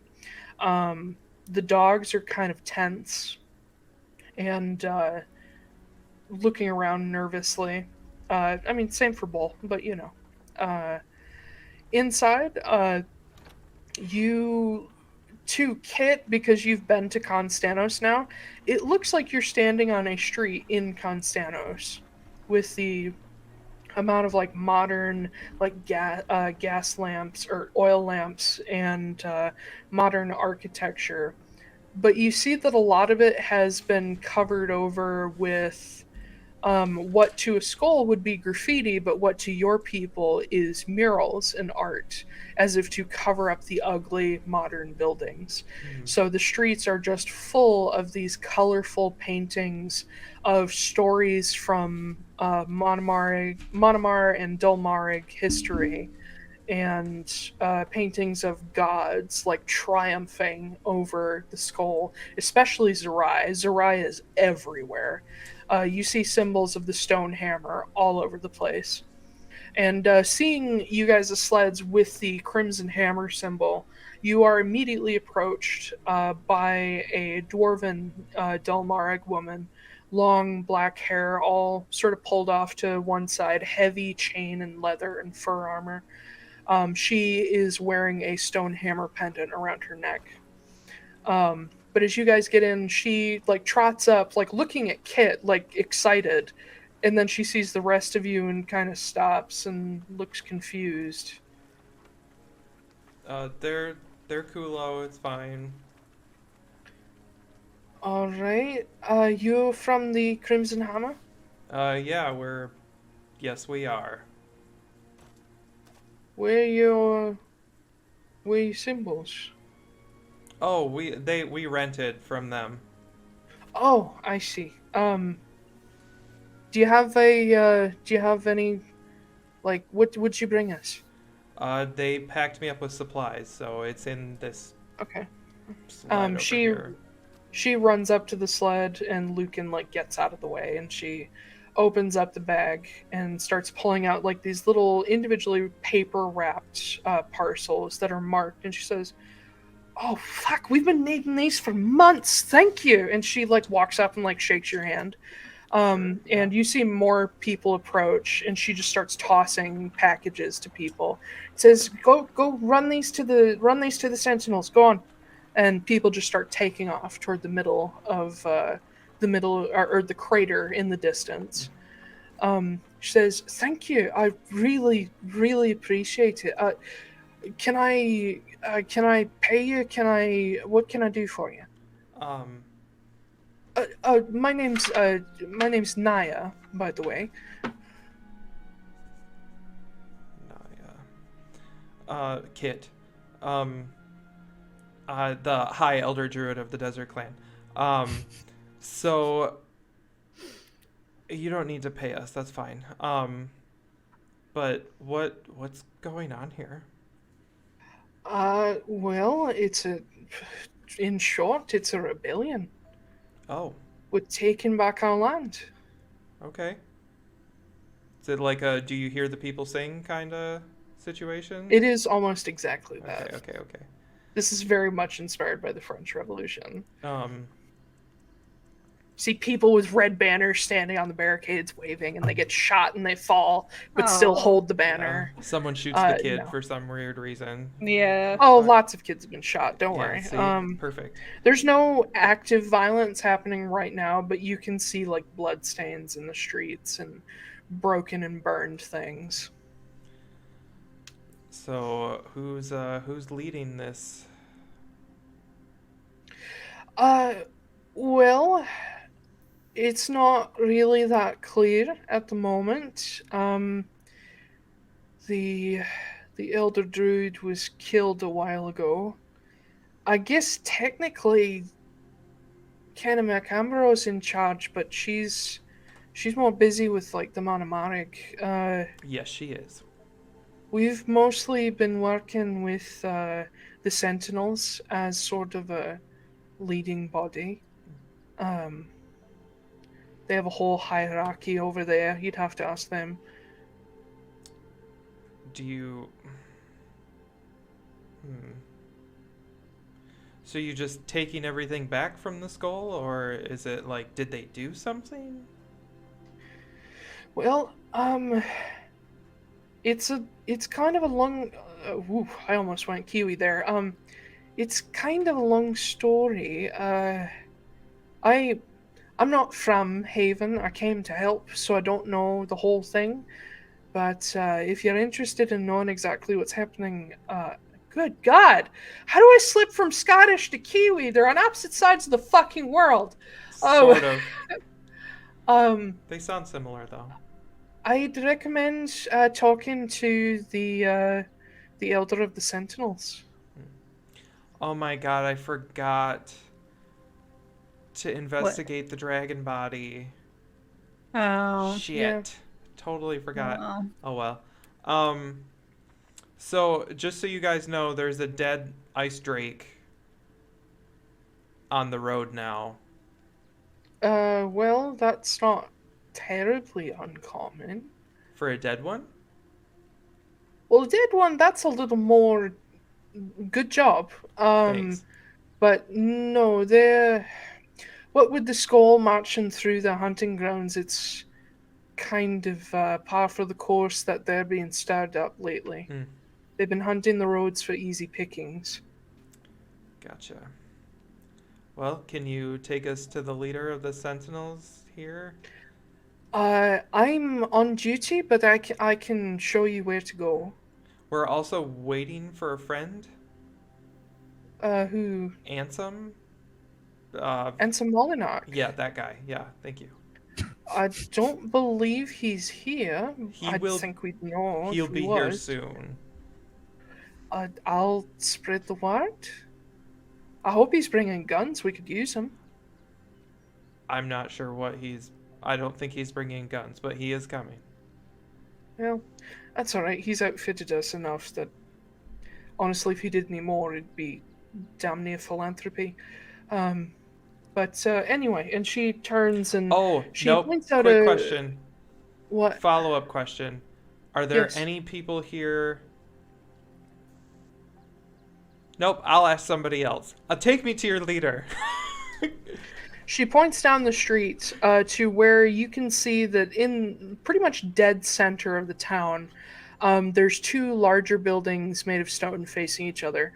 One is pretty rectangular, definitely Constantinian, or not Constantinian, would probably be a little more Lochmeny in style, which is like very lot of squares and like rectangles and hard angles, and typically not that horribly decorated.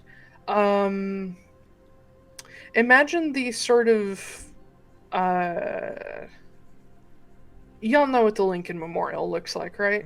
Mm-hmm. Imagine that, but no circles. Everything is squares, even the columns. Okay. Something akin to that.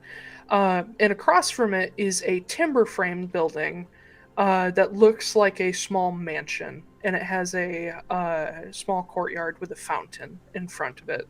That, because it is just warm enough here, thanks to the Monomarig, is working.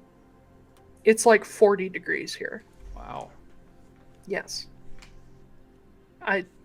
Magic, man. Magic. Magic dragon. But she points to those two buildings. She says, the stone building is the actual government building. You can find pretty much a whole setup there. And then across the way is sort of our supply depot. Whoever you can't find at the government building, the Great Hall, you'll find in the supply depot. Perfect. Thank you. Of course. Thank you. Mm-hmm. And she continues passing out the packages and sending them to different places. You get the idea that she's probably a minor officer. Like, she knows a little bit, but not much. And more people are just piling over to pick stuff up and run it to wherever it needs to go. All right. After you guys hand over the paper that Zarya gave you, the dogs and sleds are taken and stabled. barned. You don't really put dogs in a stable, but that's what they have. They're buried. They're kenneled. Ah. So, no, the reason I say that is because a lot of dogs, like up in that cold kind of north area, they'll dig themselves holes to sleep in Well, overnight. So yeah. they kind of bury themselves to stay warm. That's true. But you head up the street with your party. I turn to Marin as we're walking and I'm like, do you have any more health potions left? I have one. Here. And I hand her a basic health potion. Thanks. Yeah. Well, I know, just in case, another dragon tries to kill your husband. I mean, I really hope not. Me too. Who knows with how this day is going? Silas is just starting to walk normally and get over the shock. He's doing better, but he's gonna need a good sleep tonight. Yeah. As you guys get up to these other buildings, Bull has been to Haven before, so he kind of knows what he's doing. He just hasn't approached it from the direction you guys have. He's come down the Dun River route. He leads the way, and you see Lucan is kind of nervous to be here. He's keeping close to Bull and kind of trying to hide behind him. But as you guys get up to these buildings, there's just flurries of activity happening between these two buildings. Just people crossing back and forth, running packages, parchments, all kinds of things, getting approval for stuff and running off in either direction. The heaviest traffic down this main route, though, is mostly between the barricade and these government buildings. And then there's a smaller stream of traffic going to the other end, the north end, where you guys see the walls of the crater rising up into the sky, very much like North Crater in Final Fantasy VII, where there's a bridge that goes over the Convergence Lake on the outside. It is a massive stone bridge, and it is guarded currently by 10 people in wildly different sets of armor and robes. And then there is a tunnel going into the side of the crater that leads through to where the meteor is. You do see, as Lucan sees the bridge in the distance, he kind of gets a little interested and looking, trying to see what he can see. What are you guys doing? I'm just looking for somewhere we can crash because I'm concerned about. Yeah. I was going to ask that. Do you want to talk to a leader or do you want to just find a place to stay for... I think we just need to find somewhere to stay. Okay. Right now. Yeah, that's fine. There are taverns all over the place, so... Okay. We shall pick a modestly priced tavern. Yes. Okay. Do you guys want to stay near the main drag, or do you want to find something more traditional? The taverns on the main drag are all taverns, and then if you go a little further away, you start to see the traditional style mead halls. We'll patronize some of the more traditional kinds. Okay. Sounds good. So you head off, probably westward through the town, not horribly far away, where it starts to get into more... I mean, there's not a whole lot of urban to this city. It's barely even a city. It doesn't take long to get to just normal-ass houses. But you get into the districts that have the more traditional-looking houses, and you find one of these mead halls. That while it is built in the same style as the overturned ship mead halls, obviously nobody has brought a ship to the North Pole, so it's not actually a ship. But it looks similar. It has the same sort of curved top to it. And as you head inside, you see this super long hall full of tables and chairs, full of Dulmarg people. Very, very few non-Dulmarg, but they are clearly part of the bunch, Kulo. And as you guys step in, There is no concern for who's in your party. They seem to assume that because you have an Elusir with you, that you're cool. That's right. So nobody really bothers you guys. Fucking cool kids table. But as you step in, you hear several tables all gathered together. Many of them, they don't really have uniforms, but they do have armor, and they all do wear either these sashes or armbands in blue and black, red and black. And you hear them actually like singing and drinking together. They seem to be in pretty high spirits. Like whatever's happening here is going well at the moment. I'll turn to them and be like, why don't you guys go get a table and I'll order us stuff. I turn to Silas and I'm like, do you just want to go up to bed, or what do you want to do? I want nothing more than to sleep, but I think I should probably eat. That's a good idea. Yeah. Okay. And Bull gently helps you guide Silas to a seat. Gonna need some nutrition to grow all your skin back. Yeah. Lucan follows you, Kit. It is almost impossible to talk to anybody here unless you speak Thunar.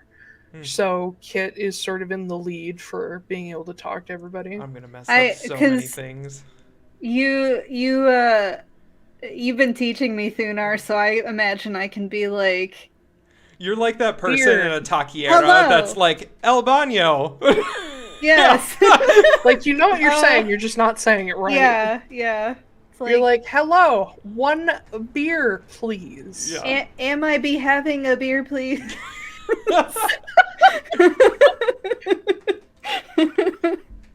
Can't conjugate verbs yet. Yeah. It wasn't in the lesson. Big alcohol, please. It's all very formal. Very big. Very big. I would like a big vodka.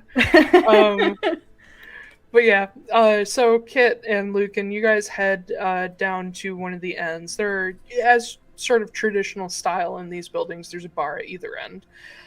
You make your way to one end where a shorter, geary man, so like 8 feet, like Goliath-sized, is tending the bar. Super short. Yeah. And he's just Small he's very short for Geary. So he's just like slinging drinks. It's mostly beer and mead and probably a lot of frost apple cider. But as you guys approach, he looks up, sort of clocks you both, realizing that he's never seen you before. Oh, hi. Oh, hi. Oh, hi. Says, Oh, hi. hello. New faces. How can I help you? I would like to order for my friends who can't speak anything. They would like 1 alcohol, please. And he laughed. And he's like, I've heard that too many times. It's pretty good. And at least it's pretty good. At least 5 food for everybody. I've got you handled. Don't worry. Okay. And he points over the table. It says, "I see that's your party there." Yeah. And there's like Little Red Riding Hood and Dracula are over there. Yeah. He's like this really jolly guy, and he just like bellow laughs. Oh, and I forgot. Fucking Werewolf is over there as well with Bugbear going on. Oh no. Oh, technically I'm the werewolf, but Yeah, we don't need to tell anybody that. But he looks over. He's like, "Is that Bulwark?" Oh God. Oh. Yes. And he like yells across the bar. He's like, "Hey, Bull!" And Bull looks over. He's like, "Hi, hi!" And he like comes running over, and they just start talking to each other like at crazy fast speed. They probably speak in. Being that Bull's a bugbear, they probably speak in Goblin to each. No, Orcish, Garroshell, Orcish. So they're just like going a mile a minute at it in a different language. They clearly know each other. But eventually the bartender's like, sorry. Yes, I'll bring over your drinks and meals in just a moment. Bull, come back. I want you to meet somebody. And Bull follows him into like the back kitchen. And they go and pal around. I will go back to the table. I'll like And grab Lucan Lucan. Be like, come on. He is very friendly. Bull or the bartender? Yes. Yeah, you get used to it after a while. It's disgusting. I don't know. And as you get back to the table, Lucan says, "So, this is apparently the place where my brother disappeared." Oh? Yes, he apparently fell off one of the bridges to the meteor. Ah. Okay. We can definitely bring that up if you want to try to find him. I would. I don't know if the deathless druid wants to talk to me about my brother, but I wonder if she would know anything. We can. God. Feel like we could start with someone below her to begin with. Oh no, I'm And sure. then- It was just that she was there, or she Oh. knows the people who were there. Gotcha. And of course, Inaya, just named somebody Inaya, and there Yes, was an you- Inaya. Whoops! Her granddaughter Inaya, Ynaia. Her granddaughter was the elder druid until recently. Mm-hmm. She would have been the one who actually knew what happened, but it's less important than what's happening right now. We can still check. I do have some, and he kind of glances around, just like checking around you guys. I do have some silver thread with me to make sure that no one tries to get into our rooms during the That night. would be great. Because we have no idea where Cynthia Moore could be, and this is a small town. You know, I was gonna ask that officer we met, and then I thought they probably wouldn't want to know that somebody that high ranking is in their town. Yes, it would probably be better to tell somebody like higher Yeah. up the Yeah. chain. Yeah. I mean, we could always call Kenna again. I'm sure she would be just enthralled to hear us. Absolutely thrilled. You know what? At this point, like, it might be a good idea. She's like, honestly, our best contact. Mm-hmm. Also a god. Yeah. Maybe I can. She's I don't probably know. going to be really mad that we're here. Well, there's some things I guess I want to ask her. Question for the DM. As The we've DM been answers. out in the snow, have Yes. I noticed anything weird about Marin? Does she Like seem what? to not get cold as easily, or is she like melting snow faster than people? Or like is there like a ring of melted snow around her? My I don't know. radiating heat. Yeah, is she radiating Uh, heat? Make a perception check. Balls. 16. She definitely hasn't gotten cold as easily, but you're thinking that that's probably because she's not as thin and sickly as she was before. She's like filled out and healthy now. Gotcha. You haven't noticed anything fiery about her. Well, But you have noticed that remember how I said her eyes are sort of like an orangey red flecked with blue? mm-hmm. You have noticed the flecks of blue occasionally they almost orbit around the pupil. Like, not quickly, but with each new day, they've moved slightly. Oh, that's gross. Ugh. Have I noticed that? I don't think you've had much contact with mirrors, so probably not. Ton. Yeah. Has she been like rubbing her eyes or doing anything weird with them at No, all? not at Okay. all. And to say it's not like her irises are rotating, like the lines through the iris that show the muscle, they aren't rotating. It looks like the colors moving across them. That's so weird. Like almost dappled, like through water. Yeah. Interesting. Okay, I'll keep that to myself. Yeah, so we should probably not mention people's names, Lucan. Don't say it out loud. You did just say his name, so. No, not his name. I'm talking about Cindy's name. Oh, okay. Let's not say the Cindy word or... You just, okay. Nobody knows who Cindy is. Cindy could be anybody. She doesn't go by Cindy, so yeah. Exactly. You're But we right. should also probably not talk about the group of people that likes to wear neutral colored cloaks. Mm-hmm. Yeah. Mm-hmm. The grayscale Yep. group. The monochromatic, The grayscale. the monochromatic religious order. Yes. Yeah. Silas, who currently has his head resting on the table, says, and for God's sake, nobody say the name more. You just did. just said it. But no. I realize that. Mm-hmm. Yep. I'm sure you'd like some more coffee.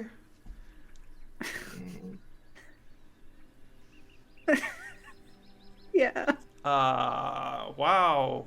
Sure could use some more food. Anyway. Okay, kid, shut up. Okay.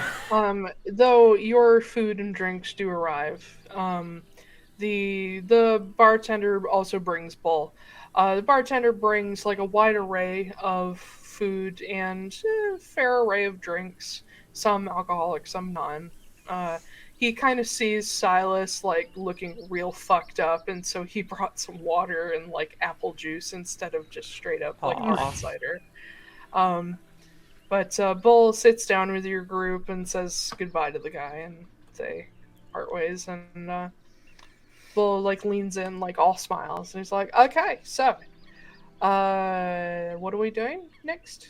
We just sleeping for the night, or Yeah. We're gonna need do we to... want to? What? Do we want to try talking to anybody? I mean, we still got a lot of day left." I'm pretty beat up, Yeah. to be honest. I think we all Yeah. are. I probably don't look it, but I'm kind of fucked up too. Yeah. And he We're looks at probably, yeah. We're probably gonna talk to Kenna tomorrow. Yeah. So Might have Silas send her a message if she's... Yeah. no, we're not. Oh. We'll just pop in on her tomorrow. I mean, but we don't know if she's here, because she can pop anywhere. I guess so. Okay, we'll send her a message in the morning. Okay. How? Okay. That's fine. Does anyone want to come to the crater with me? Today? I mean, yeah, it's like right there. I think I'm good for today. Well, Okay. sorry. Yeah. It's just really cool in there. Well, we will definitely go look at it. I mean, I know you guys aren't really into the whole, like, God thing, but, like, the architecture and the art is really nice. And there's, like, so many stories scrolled on the inside of those temples and, like, underground in the tunnels. And there's, like, this big snake, like, in the lake, like an Ouroboros snake. He's huge. Oh, there's a snake in the lake? Yeah, Snake in the he's lake. like a sea serpent, but, like, freshwater. Okay. So a snake. You know what? Tomorrow, I will be so willing to go sightseeing with you, Bull. I'm not trying to convince you to go now. I'm just saying what's there. Okay. No, that's okay. Okay. Just ignore her. She's had a hard day. No. I feel. I just don't want it to feel like I'm pressuring you. I'm just telling you what's here because it's really cool. That's fine. And again, I know you guys aren't into the whole god thing, but like some of the statues are really cool as well. They're like really lifelike. Apparently, a lot of them were carved like 5,000 years ago before the dissolution, so a lot of them look exactly like what the gods used to look like. Wow. Yeah. Mm-hmm. There's a statue of Atlaran inside the crater and he just keeps going. Oh my god. We're just like all so fucked up and just like, Bull is me who wants to keep telling the lore while everyone else is like, Taiylor, I'm so tired, shut up, please. But he just goes on about this beautiful statue of Atlaran, and Lucan seems fucking just enthralled. While he knows bits and pieces of Haven, he's never been into the crater apparently. And they get into talking to each other, and Lucan says how his brother, because he doesn't say it out loud, but he does say that because his brother was Jude Connell's puppeteer, um, Nadvir would tell him about what was in the crater and in Haven, and he was just fascinated by it. He also mentions, again, not telling details out loud, but he also says like how his brother Theric has been here before, how he thinks Elaine has been here when she was learning from somebody else, and like there's dark undertones to his stories, but there's also like genuine like curiosity of like what other people have experienced and seen. But they just chatter the fuck away. And eventually Silas is just so done with the day that he just heads upstairs. Okay, I'll go with him. He has probably not looked you in the eye all day. Probably not looked anyone in the eye all day. But as you guys get up there, Lucan does tell you guys before you go that he'll string the alarms across the doors before he goes to bed that night. But does tell you guys, like, if you don't need to leave your rooms, like, don't, because it will trip the alarms. But you guys get into a room. Surprisingly nice rooms for the sort of rustic architecture. You guys were able to get a variety of like different like bed arrangements. So you and Silas got one with a double, and like Bull, Kit, and Lucan got one with actually 3 separate beds in it. So it's pretty good accommodations, and there's like nice curtains and blankets and sheets and all kinds of fun stuff. There's complimentary soaps. Oh, jeez. Wow, we're in the Yeah. life of luxury here. It's like a fucking Hilton up in here. But yeah, Silas steps in, still like a little bit of like a hitch in his gait as he's like evening out after everything, and he sits on the edge of the bed and just falls backward, just lays there.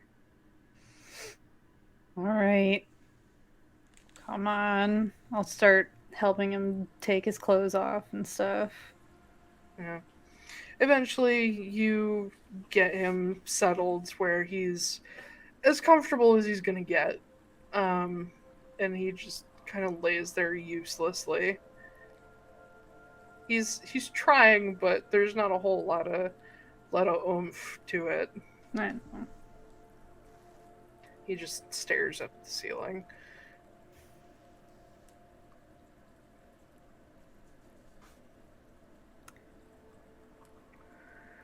I don't know what you want me to say right now.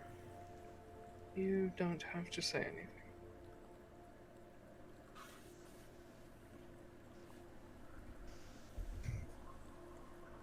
You don't have to kill her. I'll do it. We'll all do it.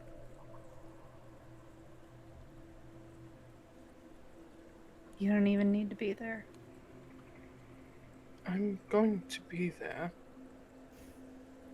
I'm not letting you walk into that fight alone.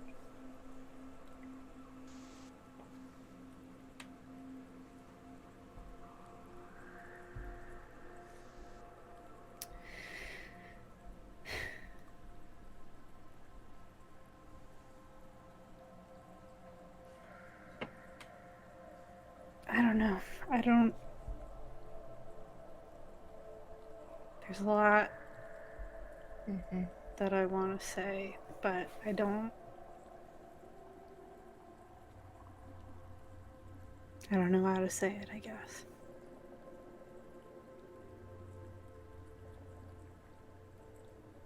About what? What? I don't know all of it. It's a lot. It is. Those are things that no one knows. Except you and Dhul'thair.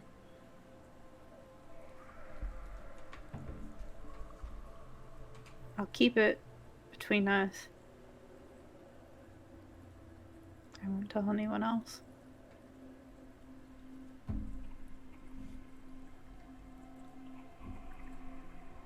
And, you see him, he pulls his right arm out from under the blanket, and you see him look at his hand, and you realize his black ring is back.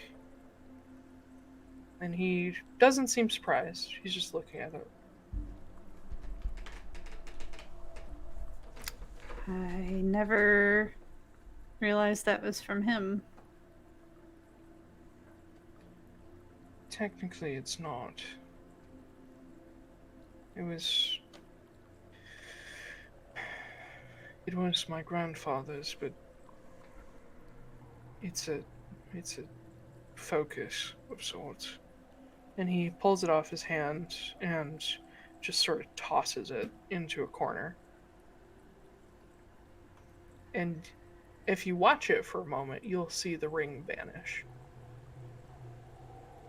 Does it reappear back on his hand? Yes. Yeah.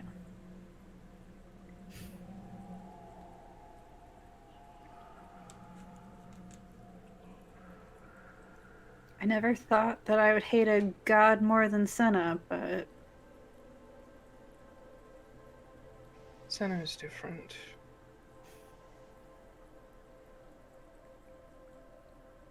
she at least let me go.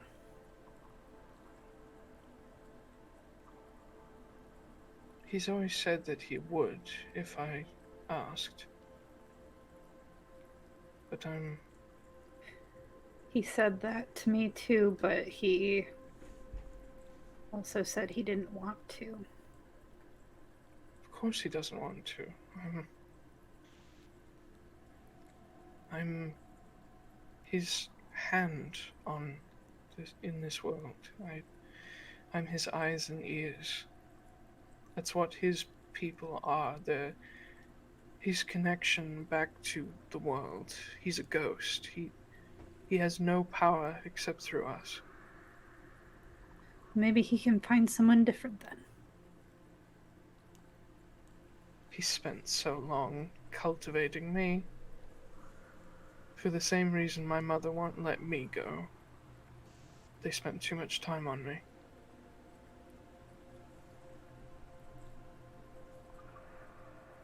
And Yeah. I've spent too much time on him. And I've worked so hard for the things he's given me. I don't know if I can walk away. Or if I want to.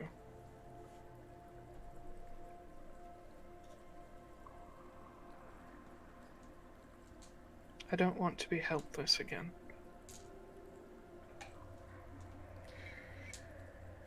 You sound like me. I do, don't I? Yeah, you do. Fuck.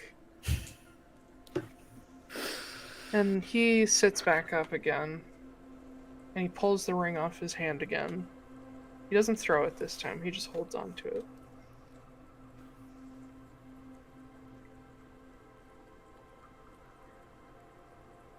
I don't know what to do.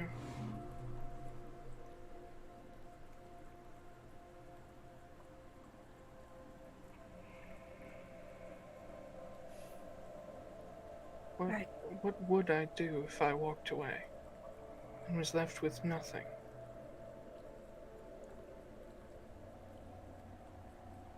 I mean, you taught me to use a gun. I can teach you more. But if I walk away now, I will be useless for a long time, even if I do build new skills. I won't be able to help you all. My only natural talent is talking, and even that's been enhanced by Dhul'thair. If I lose the ability to read people and to influence and to speak to people far away and move things without touching them, I don't know what to do without these abilities. They're integral to how I get everything done. I can still shoot just fine, but that's not the ability I'm scared of losing.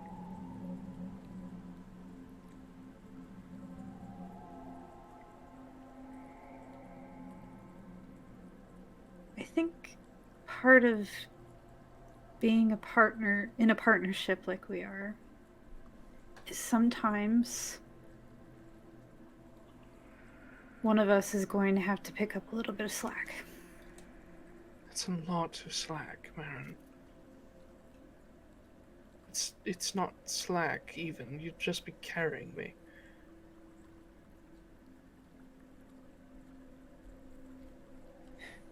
Honestly, Sai, at the end of the day, I can't make this decision for you.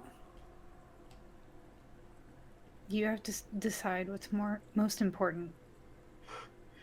I'm terrible at making decisions. I know you are. Never made a goddamn decision in my life. Except ones that didn't affect me. It's always been Dhul'thair or my mother telling me what I should be aiming for. Or my father, or...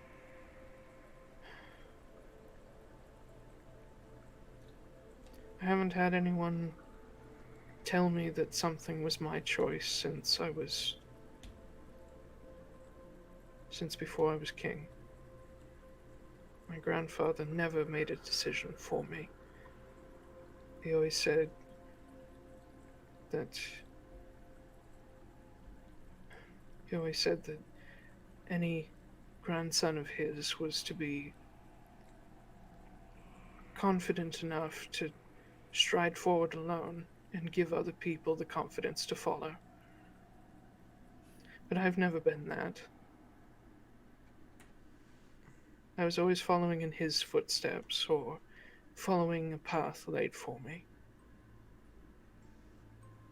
And he kind of smiles bitterly to himself and he says, Justine should be queen. Not for my mother's sake, but because she makes decisions.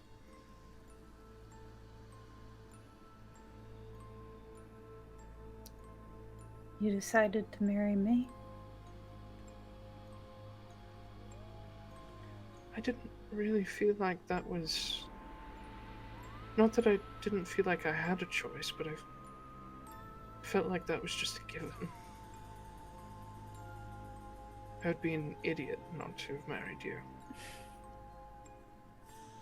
Though sometimes I think you're an idiot for having married me. No. I'm an idiot for letting you get away with lying to me for so long. And he kind of lowers his head again. That's half the reason that I'm upset.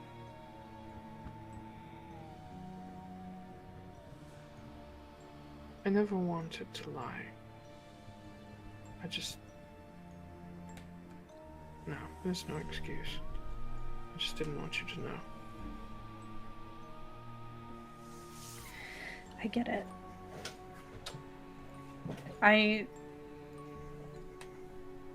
There were things that I was too afraid to tell you for a while too. The whole Senna thing.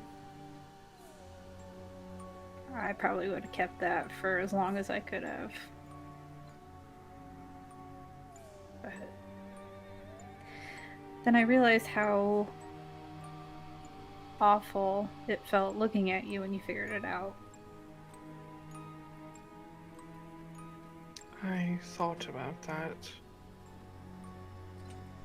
I thought about telling you.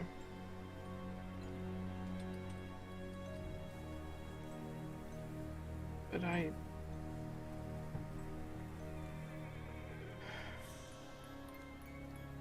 was too scared of disappointing you.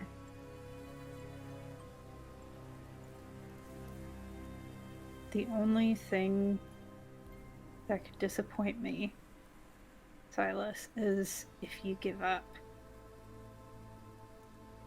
If you decide that this is okay, the way you're going on right now, with Dhul'thair and with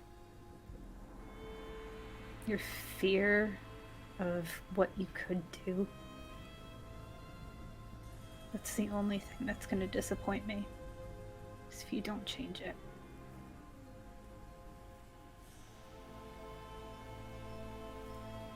And where are you in the room? I'm next to him, like on the bed. Are you sitting down, standing up? Sitting. Okay. He, already sitting up, he reaches out and takes your hand. And you see him sort of deliberating for a moment. And you can practically see the panic attack starting as he kind of tenses up. And he looks down at the ring in his free hand.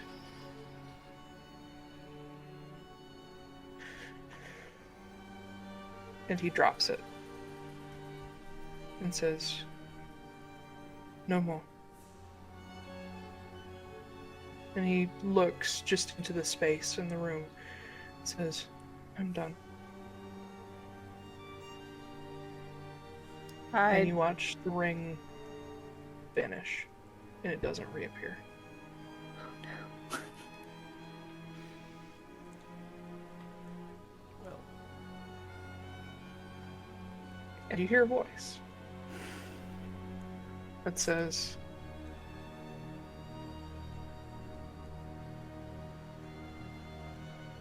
"It is regrettable. Think hard on what you will lose, Silas. Is he And in the things room? you will... No. He continues, says, and think of the things that you will no longer have any power over."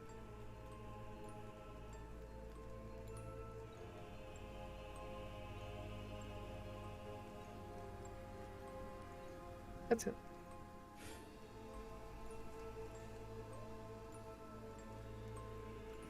I'm gonna take his hands. He's in like full silent panic attack mode. You can see it in his eyes, just a wide-eyed like fear. Okay. And let's- you can see that under the wounds that he's taken today, he almost immediately looks more pale, if it's even possible for Silas. More gaunt, as you literally just watch energy drain out of him like something is being taken away. And he looks at you and slumps forward and passes out. Oh shit. He's still alive, he's still Okay. breathing, he's still Okay.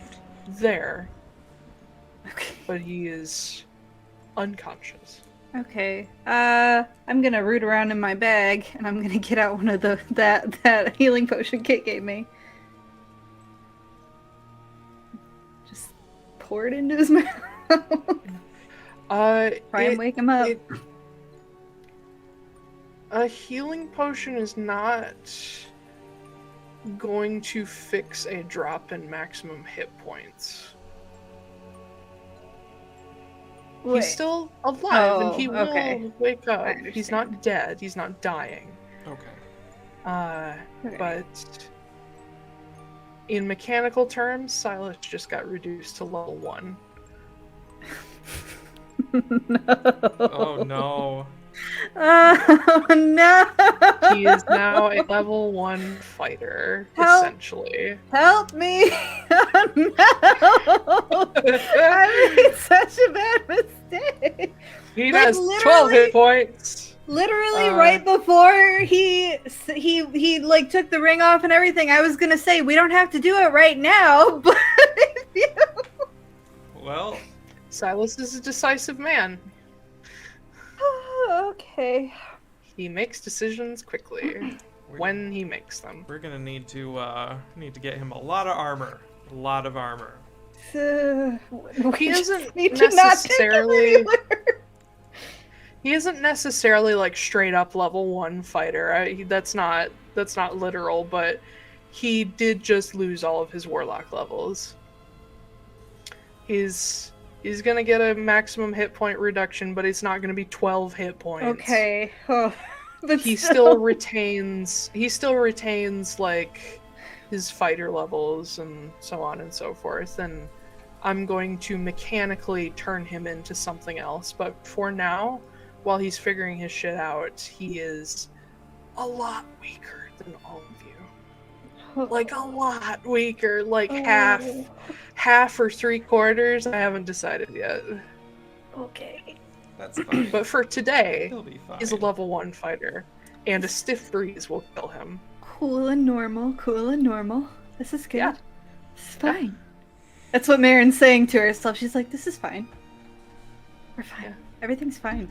And as Silas is sort of slumped against you and you're trying to figure out, whoa, fuck, what's happening, you hear a tap tap on the window. Hmm. And you see Is a it crow. fucking... Oh. Ashley? I'm gonna He's kind of hopping around out there. I'm gonna gently set him on the bed, and then I'm gonna go over to the window and open it. Yeah. And he hops in on the windowsill and looks at you, like cocking his head to the side. What are you doing here? I thought you were with the package deal. And he looks over at Silas and hops to the side table and hops on the bed and goes hopping up and like lands on Silas's chest and looks down at him, kind of tilting his head back and forth. Gives him a little like nudge under the chin with his beak. And you see Ashley look back at you like just thoroughly fucking confused. He's a little sleepy right now. And Ashley hops down and starts messing with Silas's hand. You realize he's messing with his right middle finger where the ring used to be. And Ashley's like taps it, looks at you like more frantically, like, oh god, what's happening? Yeah, that's not a thing anymore, apparently. He looks around, looks back at Silas, sort of nestles himself down on the bed and just waits. I'm gonna go over and give him a little. Yeah. He's very familiar and comfortable with you, so he just chills with you guys. Yeah. I'll just keep petting him. Yeah. And I'm actually gonna take out my lute. And I'm going to play the song that I've been writing for Silas. Until I get tired. Cute. Cute! That's a nice like movie moment to pull background. Are Kit and the other Wahoos doing anything before we end for tonight? I think we pretty much decided just to get some rest. Okay.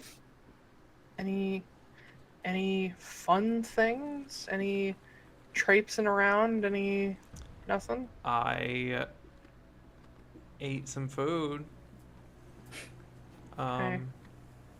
God, you're so fun to tell stories with. Well, okay. No, I'm kidding. I'm just messing with We you. had already decided we're like, yeah, we're gonna stay here and just chill out for the day. Like, I don't know. Well, but you always get up to shit. Oh, I didn't have anything to get up to this time because I feel like the No. stakes are really high. They could be. And like, if Cindy finds me, like, shit's gonna be bad anyway. And I don't even know that Silas is worthless now. So like, That's gonna be a conversation. uh-huh. I just forded him so hard. Yeah, you did. Let's Are hope we he all gets gonna have to have a really moment? forded. We're just like, here's health potions, here's armor, here's stuff. I mean, if you want to. Here's a Someone's sword gonna have that to you be the can't knot. summon from a pocket dimension. Someone's gonna have to be the knot and be like, no, take this fucking shield. You're weak. You're a little cherub boy. Yeah. No, I always like to give you opportunities to do something, especially after a Marin Silas thing, because I feel like it's always Marin and Silas. But we did talk about how you're much more of a battle adventure kind of guy. Yeah. So I like the that's what the dragon was yeah. for. I like the RP. I'm just not.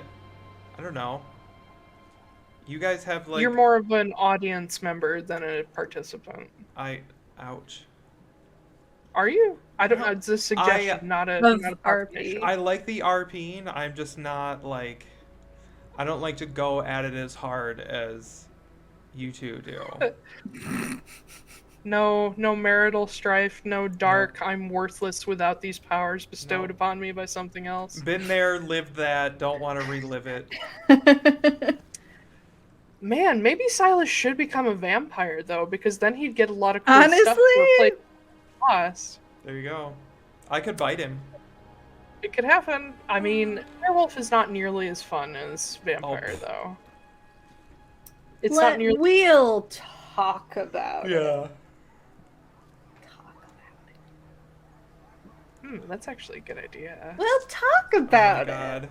We'll make a decision as a couple. Uh-huh. We'll talk about Right, these because things. you guys are so fucking good at making decisions as a couple.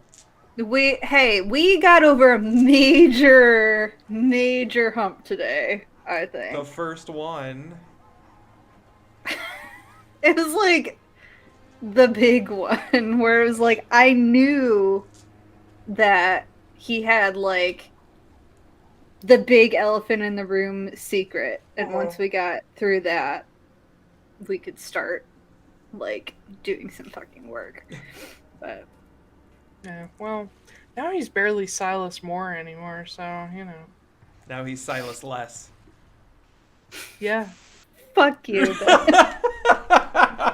He's Silas. Oh, yeah. come on. If you had said that joke, you would have thought you were hilarious. I know, and that's why I said fuck you, because it was so quick.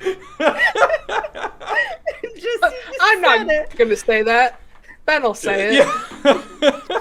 It was just so, like, you were so on top of it, and I, like, just barely registered. I'm like, it was fun. Alright. Well, as Kit and Bull and Lucan turn into their triple bedroom, you watch Lucan string the silver thread across the two different doors. Bull, working with Lucan, made sure to get you guys one side by side so Lucan didn't have to string across the hallway. And after he finishes and closes the door, he says, "All right, hope you don't have to leave." And he just flops into bed because he's exhausted. Pee out the window. I mean, we can just open the window and I could wild shape and just take the fuck off, so... It's true. Yeah. But yeah, you and Bull settle down for the night as well. And everything is quiet for the most part, and... What was that look for? Nothing? Nope. Everything is quiet. Very quiet. Too quiet. No, yeah, as the evening wears on and, you know, the sun was down hours ago, everything is seemingly peaceful despite the tension happening at the edges of Haven. And the only thing out of the ordinary that any of you will see during the night is a splendid show of the aurora in the skies after the gray clouds are blown away in the wind. Okay. That's where we're gonna end. Yay. Yay. We only went 30 minutes over this time. 33. But we are not streaming next weekend, much to my chagrin, because some fun shit is about to happen. Yeah. Oh, yeah. Yeah. Forgot about that. We are killing Cindy soon. For sure. I mean, it's gonna be great coming back to Silas being fucking useless and just having him trying to keep up with you all and just being like, hold on, oh god. Oh no. See, I don't even want to bring him. I don't even want to bring him. I just want to be like, you just stay here and we'll take care of him. Yeah, but that's the thing, is if you leave him alone in one place for too long, someone's going to Yeah, you also know that he's gonna fucking run off. I know, he won't let me keep him there. Yeah. Or someone's gonna get him and it'll probably be Dhul'thair. Hey, Dhul'thair. Never mind. Yay, Titans. Morally ambiguous Titan. So, you can find us on Twitter and several other places. On Twitter, you can find us at Atlaran Adventuring Co. No, Atlaran ADV Co. Sorry. And link to that is below.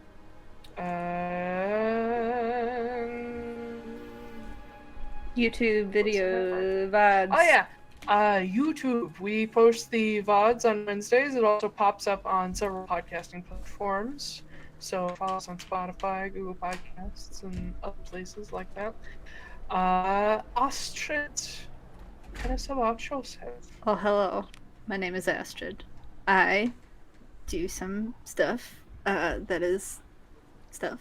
Wow. Let me start over. Great, Hi. Oh, My name is Astrid. I write, and you can see that in all of my handles on everything on social media, because it's Astrid K Writes on Twitter and Facebook and Instagram, even though I have like 3 posts on Instagram. I don't like Instagram. And then you can also find, this is going so poorly, you can also find me on my website, which is astridknight.com. I am a writer, and I'm writing a book about D&D. It's pretty cool. yeah, it's coming out tomorrow. No! You keep pushing up the due date. Yeah, I want it done. Yeah. I want to read it. It's not coming Seriously, out tomorrow. after the last bit that you shared of fucking Eddie doing the dance around the Yeah. Oh my god! I'm glad y'all like that. I went back and reread that, and I was so fucking happy the whole time. Yay. That shit was hilarious. To the point where the cats watched me reenact it. It was really good. That's great. But yeah, no, it's great. It's fantastic. That is one of the best scenes you've written so far. Aw, thanks. But then we have Blake Wolfe. Hi. Blake Wolfe. Yeah. So Wolfie. yeah. Wolfie. Blake R. Wolfe, BlakeRWolfe. You can find me at BlakeRWolfe.com or Blake R. Wolfe on Instagram, Twitter, Facebook. I'm on everything, even on Reddit, actually. Yeah, I write books too. I just released, what's today, the 13th, so like 2 weeks ago I released a second book in a fantasy series that I'm working on. The third book is over halfway finished, over 2/3 finished now at this point, and should be coming out in March sometime. So that is, I guess, what I'm doing. So it's got like dragons and magic and, you know, gay boys, and that's That's what everybody wants. That's all you need. That's all you need. All That you is everything. That's all. Dragons, magic, and gay boys. Yep, that's all 3 food groups. And a hardcore lesbian. Oh, yeah, I forgot. Yeah, well, that's like the very peak of the pyramid for the gays, for the gay guys. That's like the lesbians are the small little piece at the top. Wow. Well, you just need a little bit of them because, like, you've read about, well, you haven't read about Tara, but Taiylor has read about Tara, and Tara is very much not a large doses kind of character. No, I want all Tara all the time. Yeah, I'll probably get to her and be like, yep, my favorite character. Yeah. Well, she gets more Tara-ish in book 3 that I'm writing right now. She gets even more ridiculous because the characters are starting to get really comfortable with each other. So yeah, that's fun. Yeah. Fucking twink. Yeah, she does. God, She I'm does so say that excited. multiple times. So excited. Poor Lex. Oh, he's fucking fine. Yeah, he's fine. Spoon Oh, my there's gonna be a baby. big reveal for him in book 3. I'm so excited. Ooh, Oh, I'm big gay. reveal. No, that I think we've established that. Tara has established Yeah, that. she really has. What was it that she said to Lex and Dusk in book 2? Like, if you two are done, what'd she say? It was something like if you two are done like undressing each other with your eyes or something like that. It was something similar to that. I can't remember. But I don't remember the line because I literally I'll have read to all find of it. my books twice and that's it. So Ooh, I don't know where that came from. Sorry. it's okay. I was yawning too. I'm sorry. I've been yawning ever All right. since we started. Yeah. I can't help it. You. Are What we do you on? do, Taiylor? Yeah, what do you hi. do? Yeah, Jesus. yeah. Hi. You can find me on Twitter at TAIYL. TAYLH. Be sure to misspell it, otherwise you won't be able to find me. I am an editor. I'm also a writer to a much lesser degree, but we'll see when that actually comes to pass. Starting to work on the sound a little bit more, but I need to write an outline and I can't figure out how to do it correctly without going off on a tangent. So we'll see what happens. Note cards. Yeah, the problem is not the.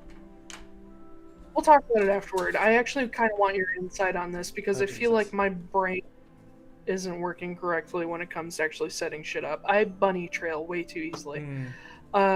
Anyway, you can find me on Twitter. You can also find me at sonderediting.com. You can also find a page for Sonder on Facebook now that will link to everything. Oh. I edit for Blake. I've edited all his stuff so far, and I believe I'm going to be editing for Astrid as well. I listen, I know, like, I love that name, but every time I hear it, I'm like, you love Caleb, and so I have to say it like him. That's one of my friends asked me that too. Is like, I knew someone who pronounced it Ostrid, and so I'm like, I'd prefer to do it the Midwestern way No, because I know. I'm just doing your sad wizard boy impression. yeah, no, that's fine. I've learned to do half my German accent from fucking Liam O'Brien. But yeah, I hope to edit your book as well. Probably and gonna happen. we'll, when it comes out tomorrow, I'll edit it like right beforehand.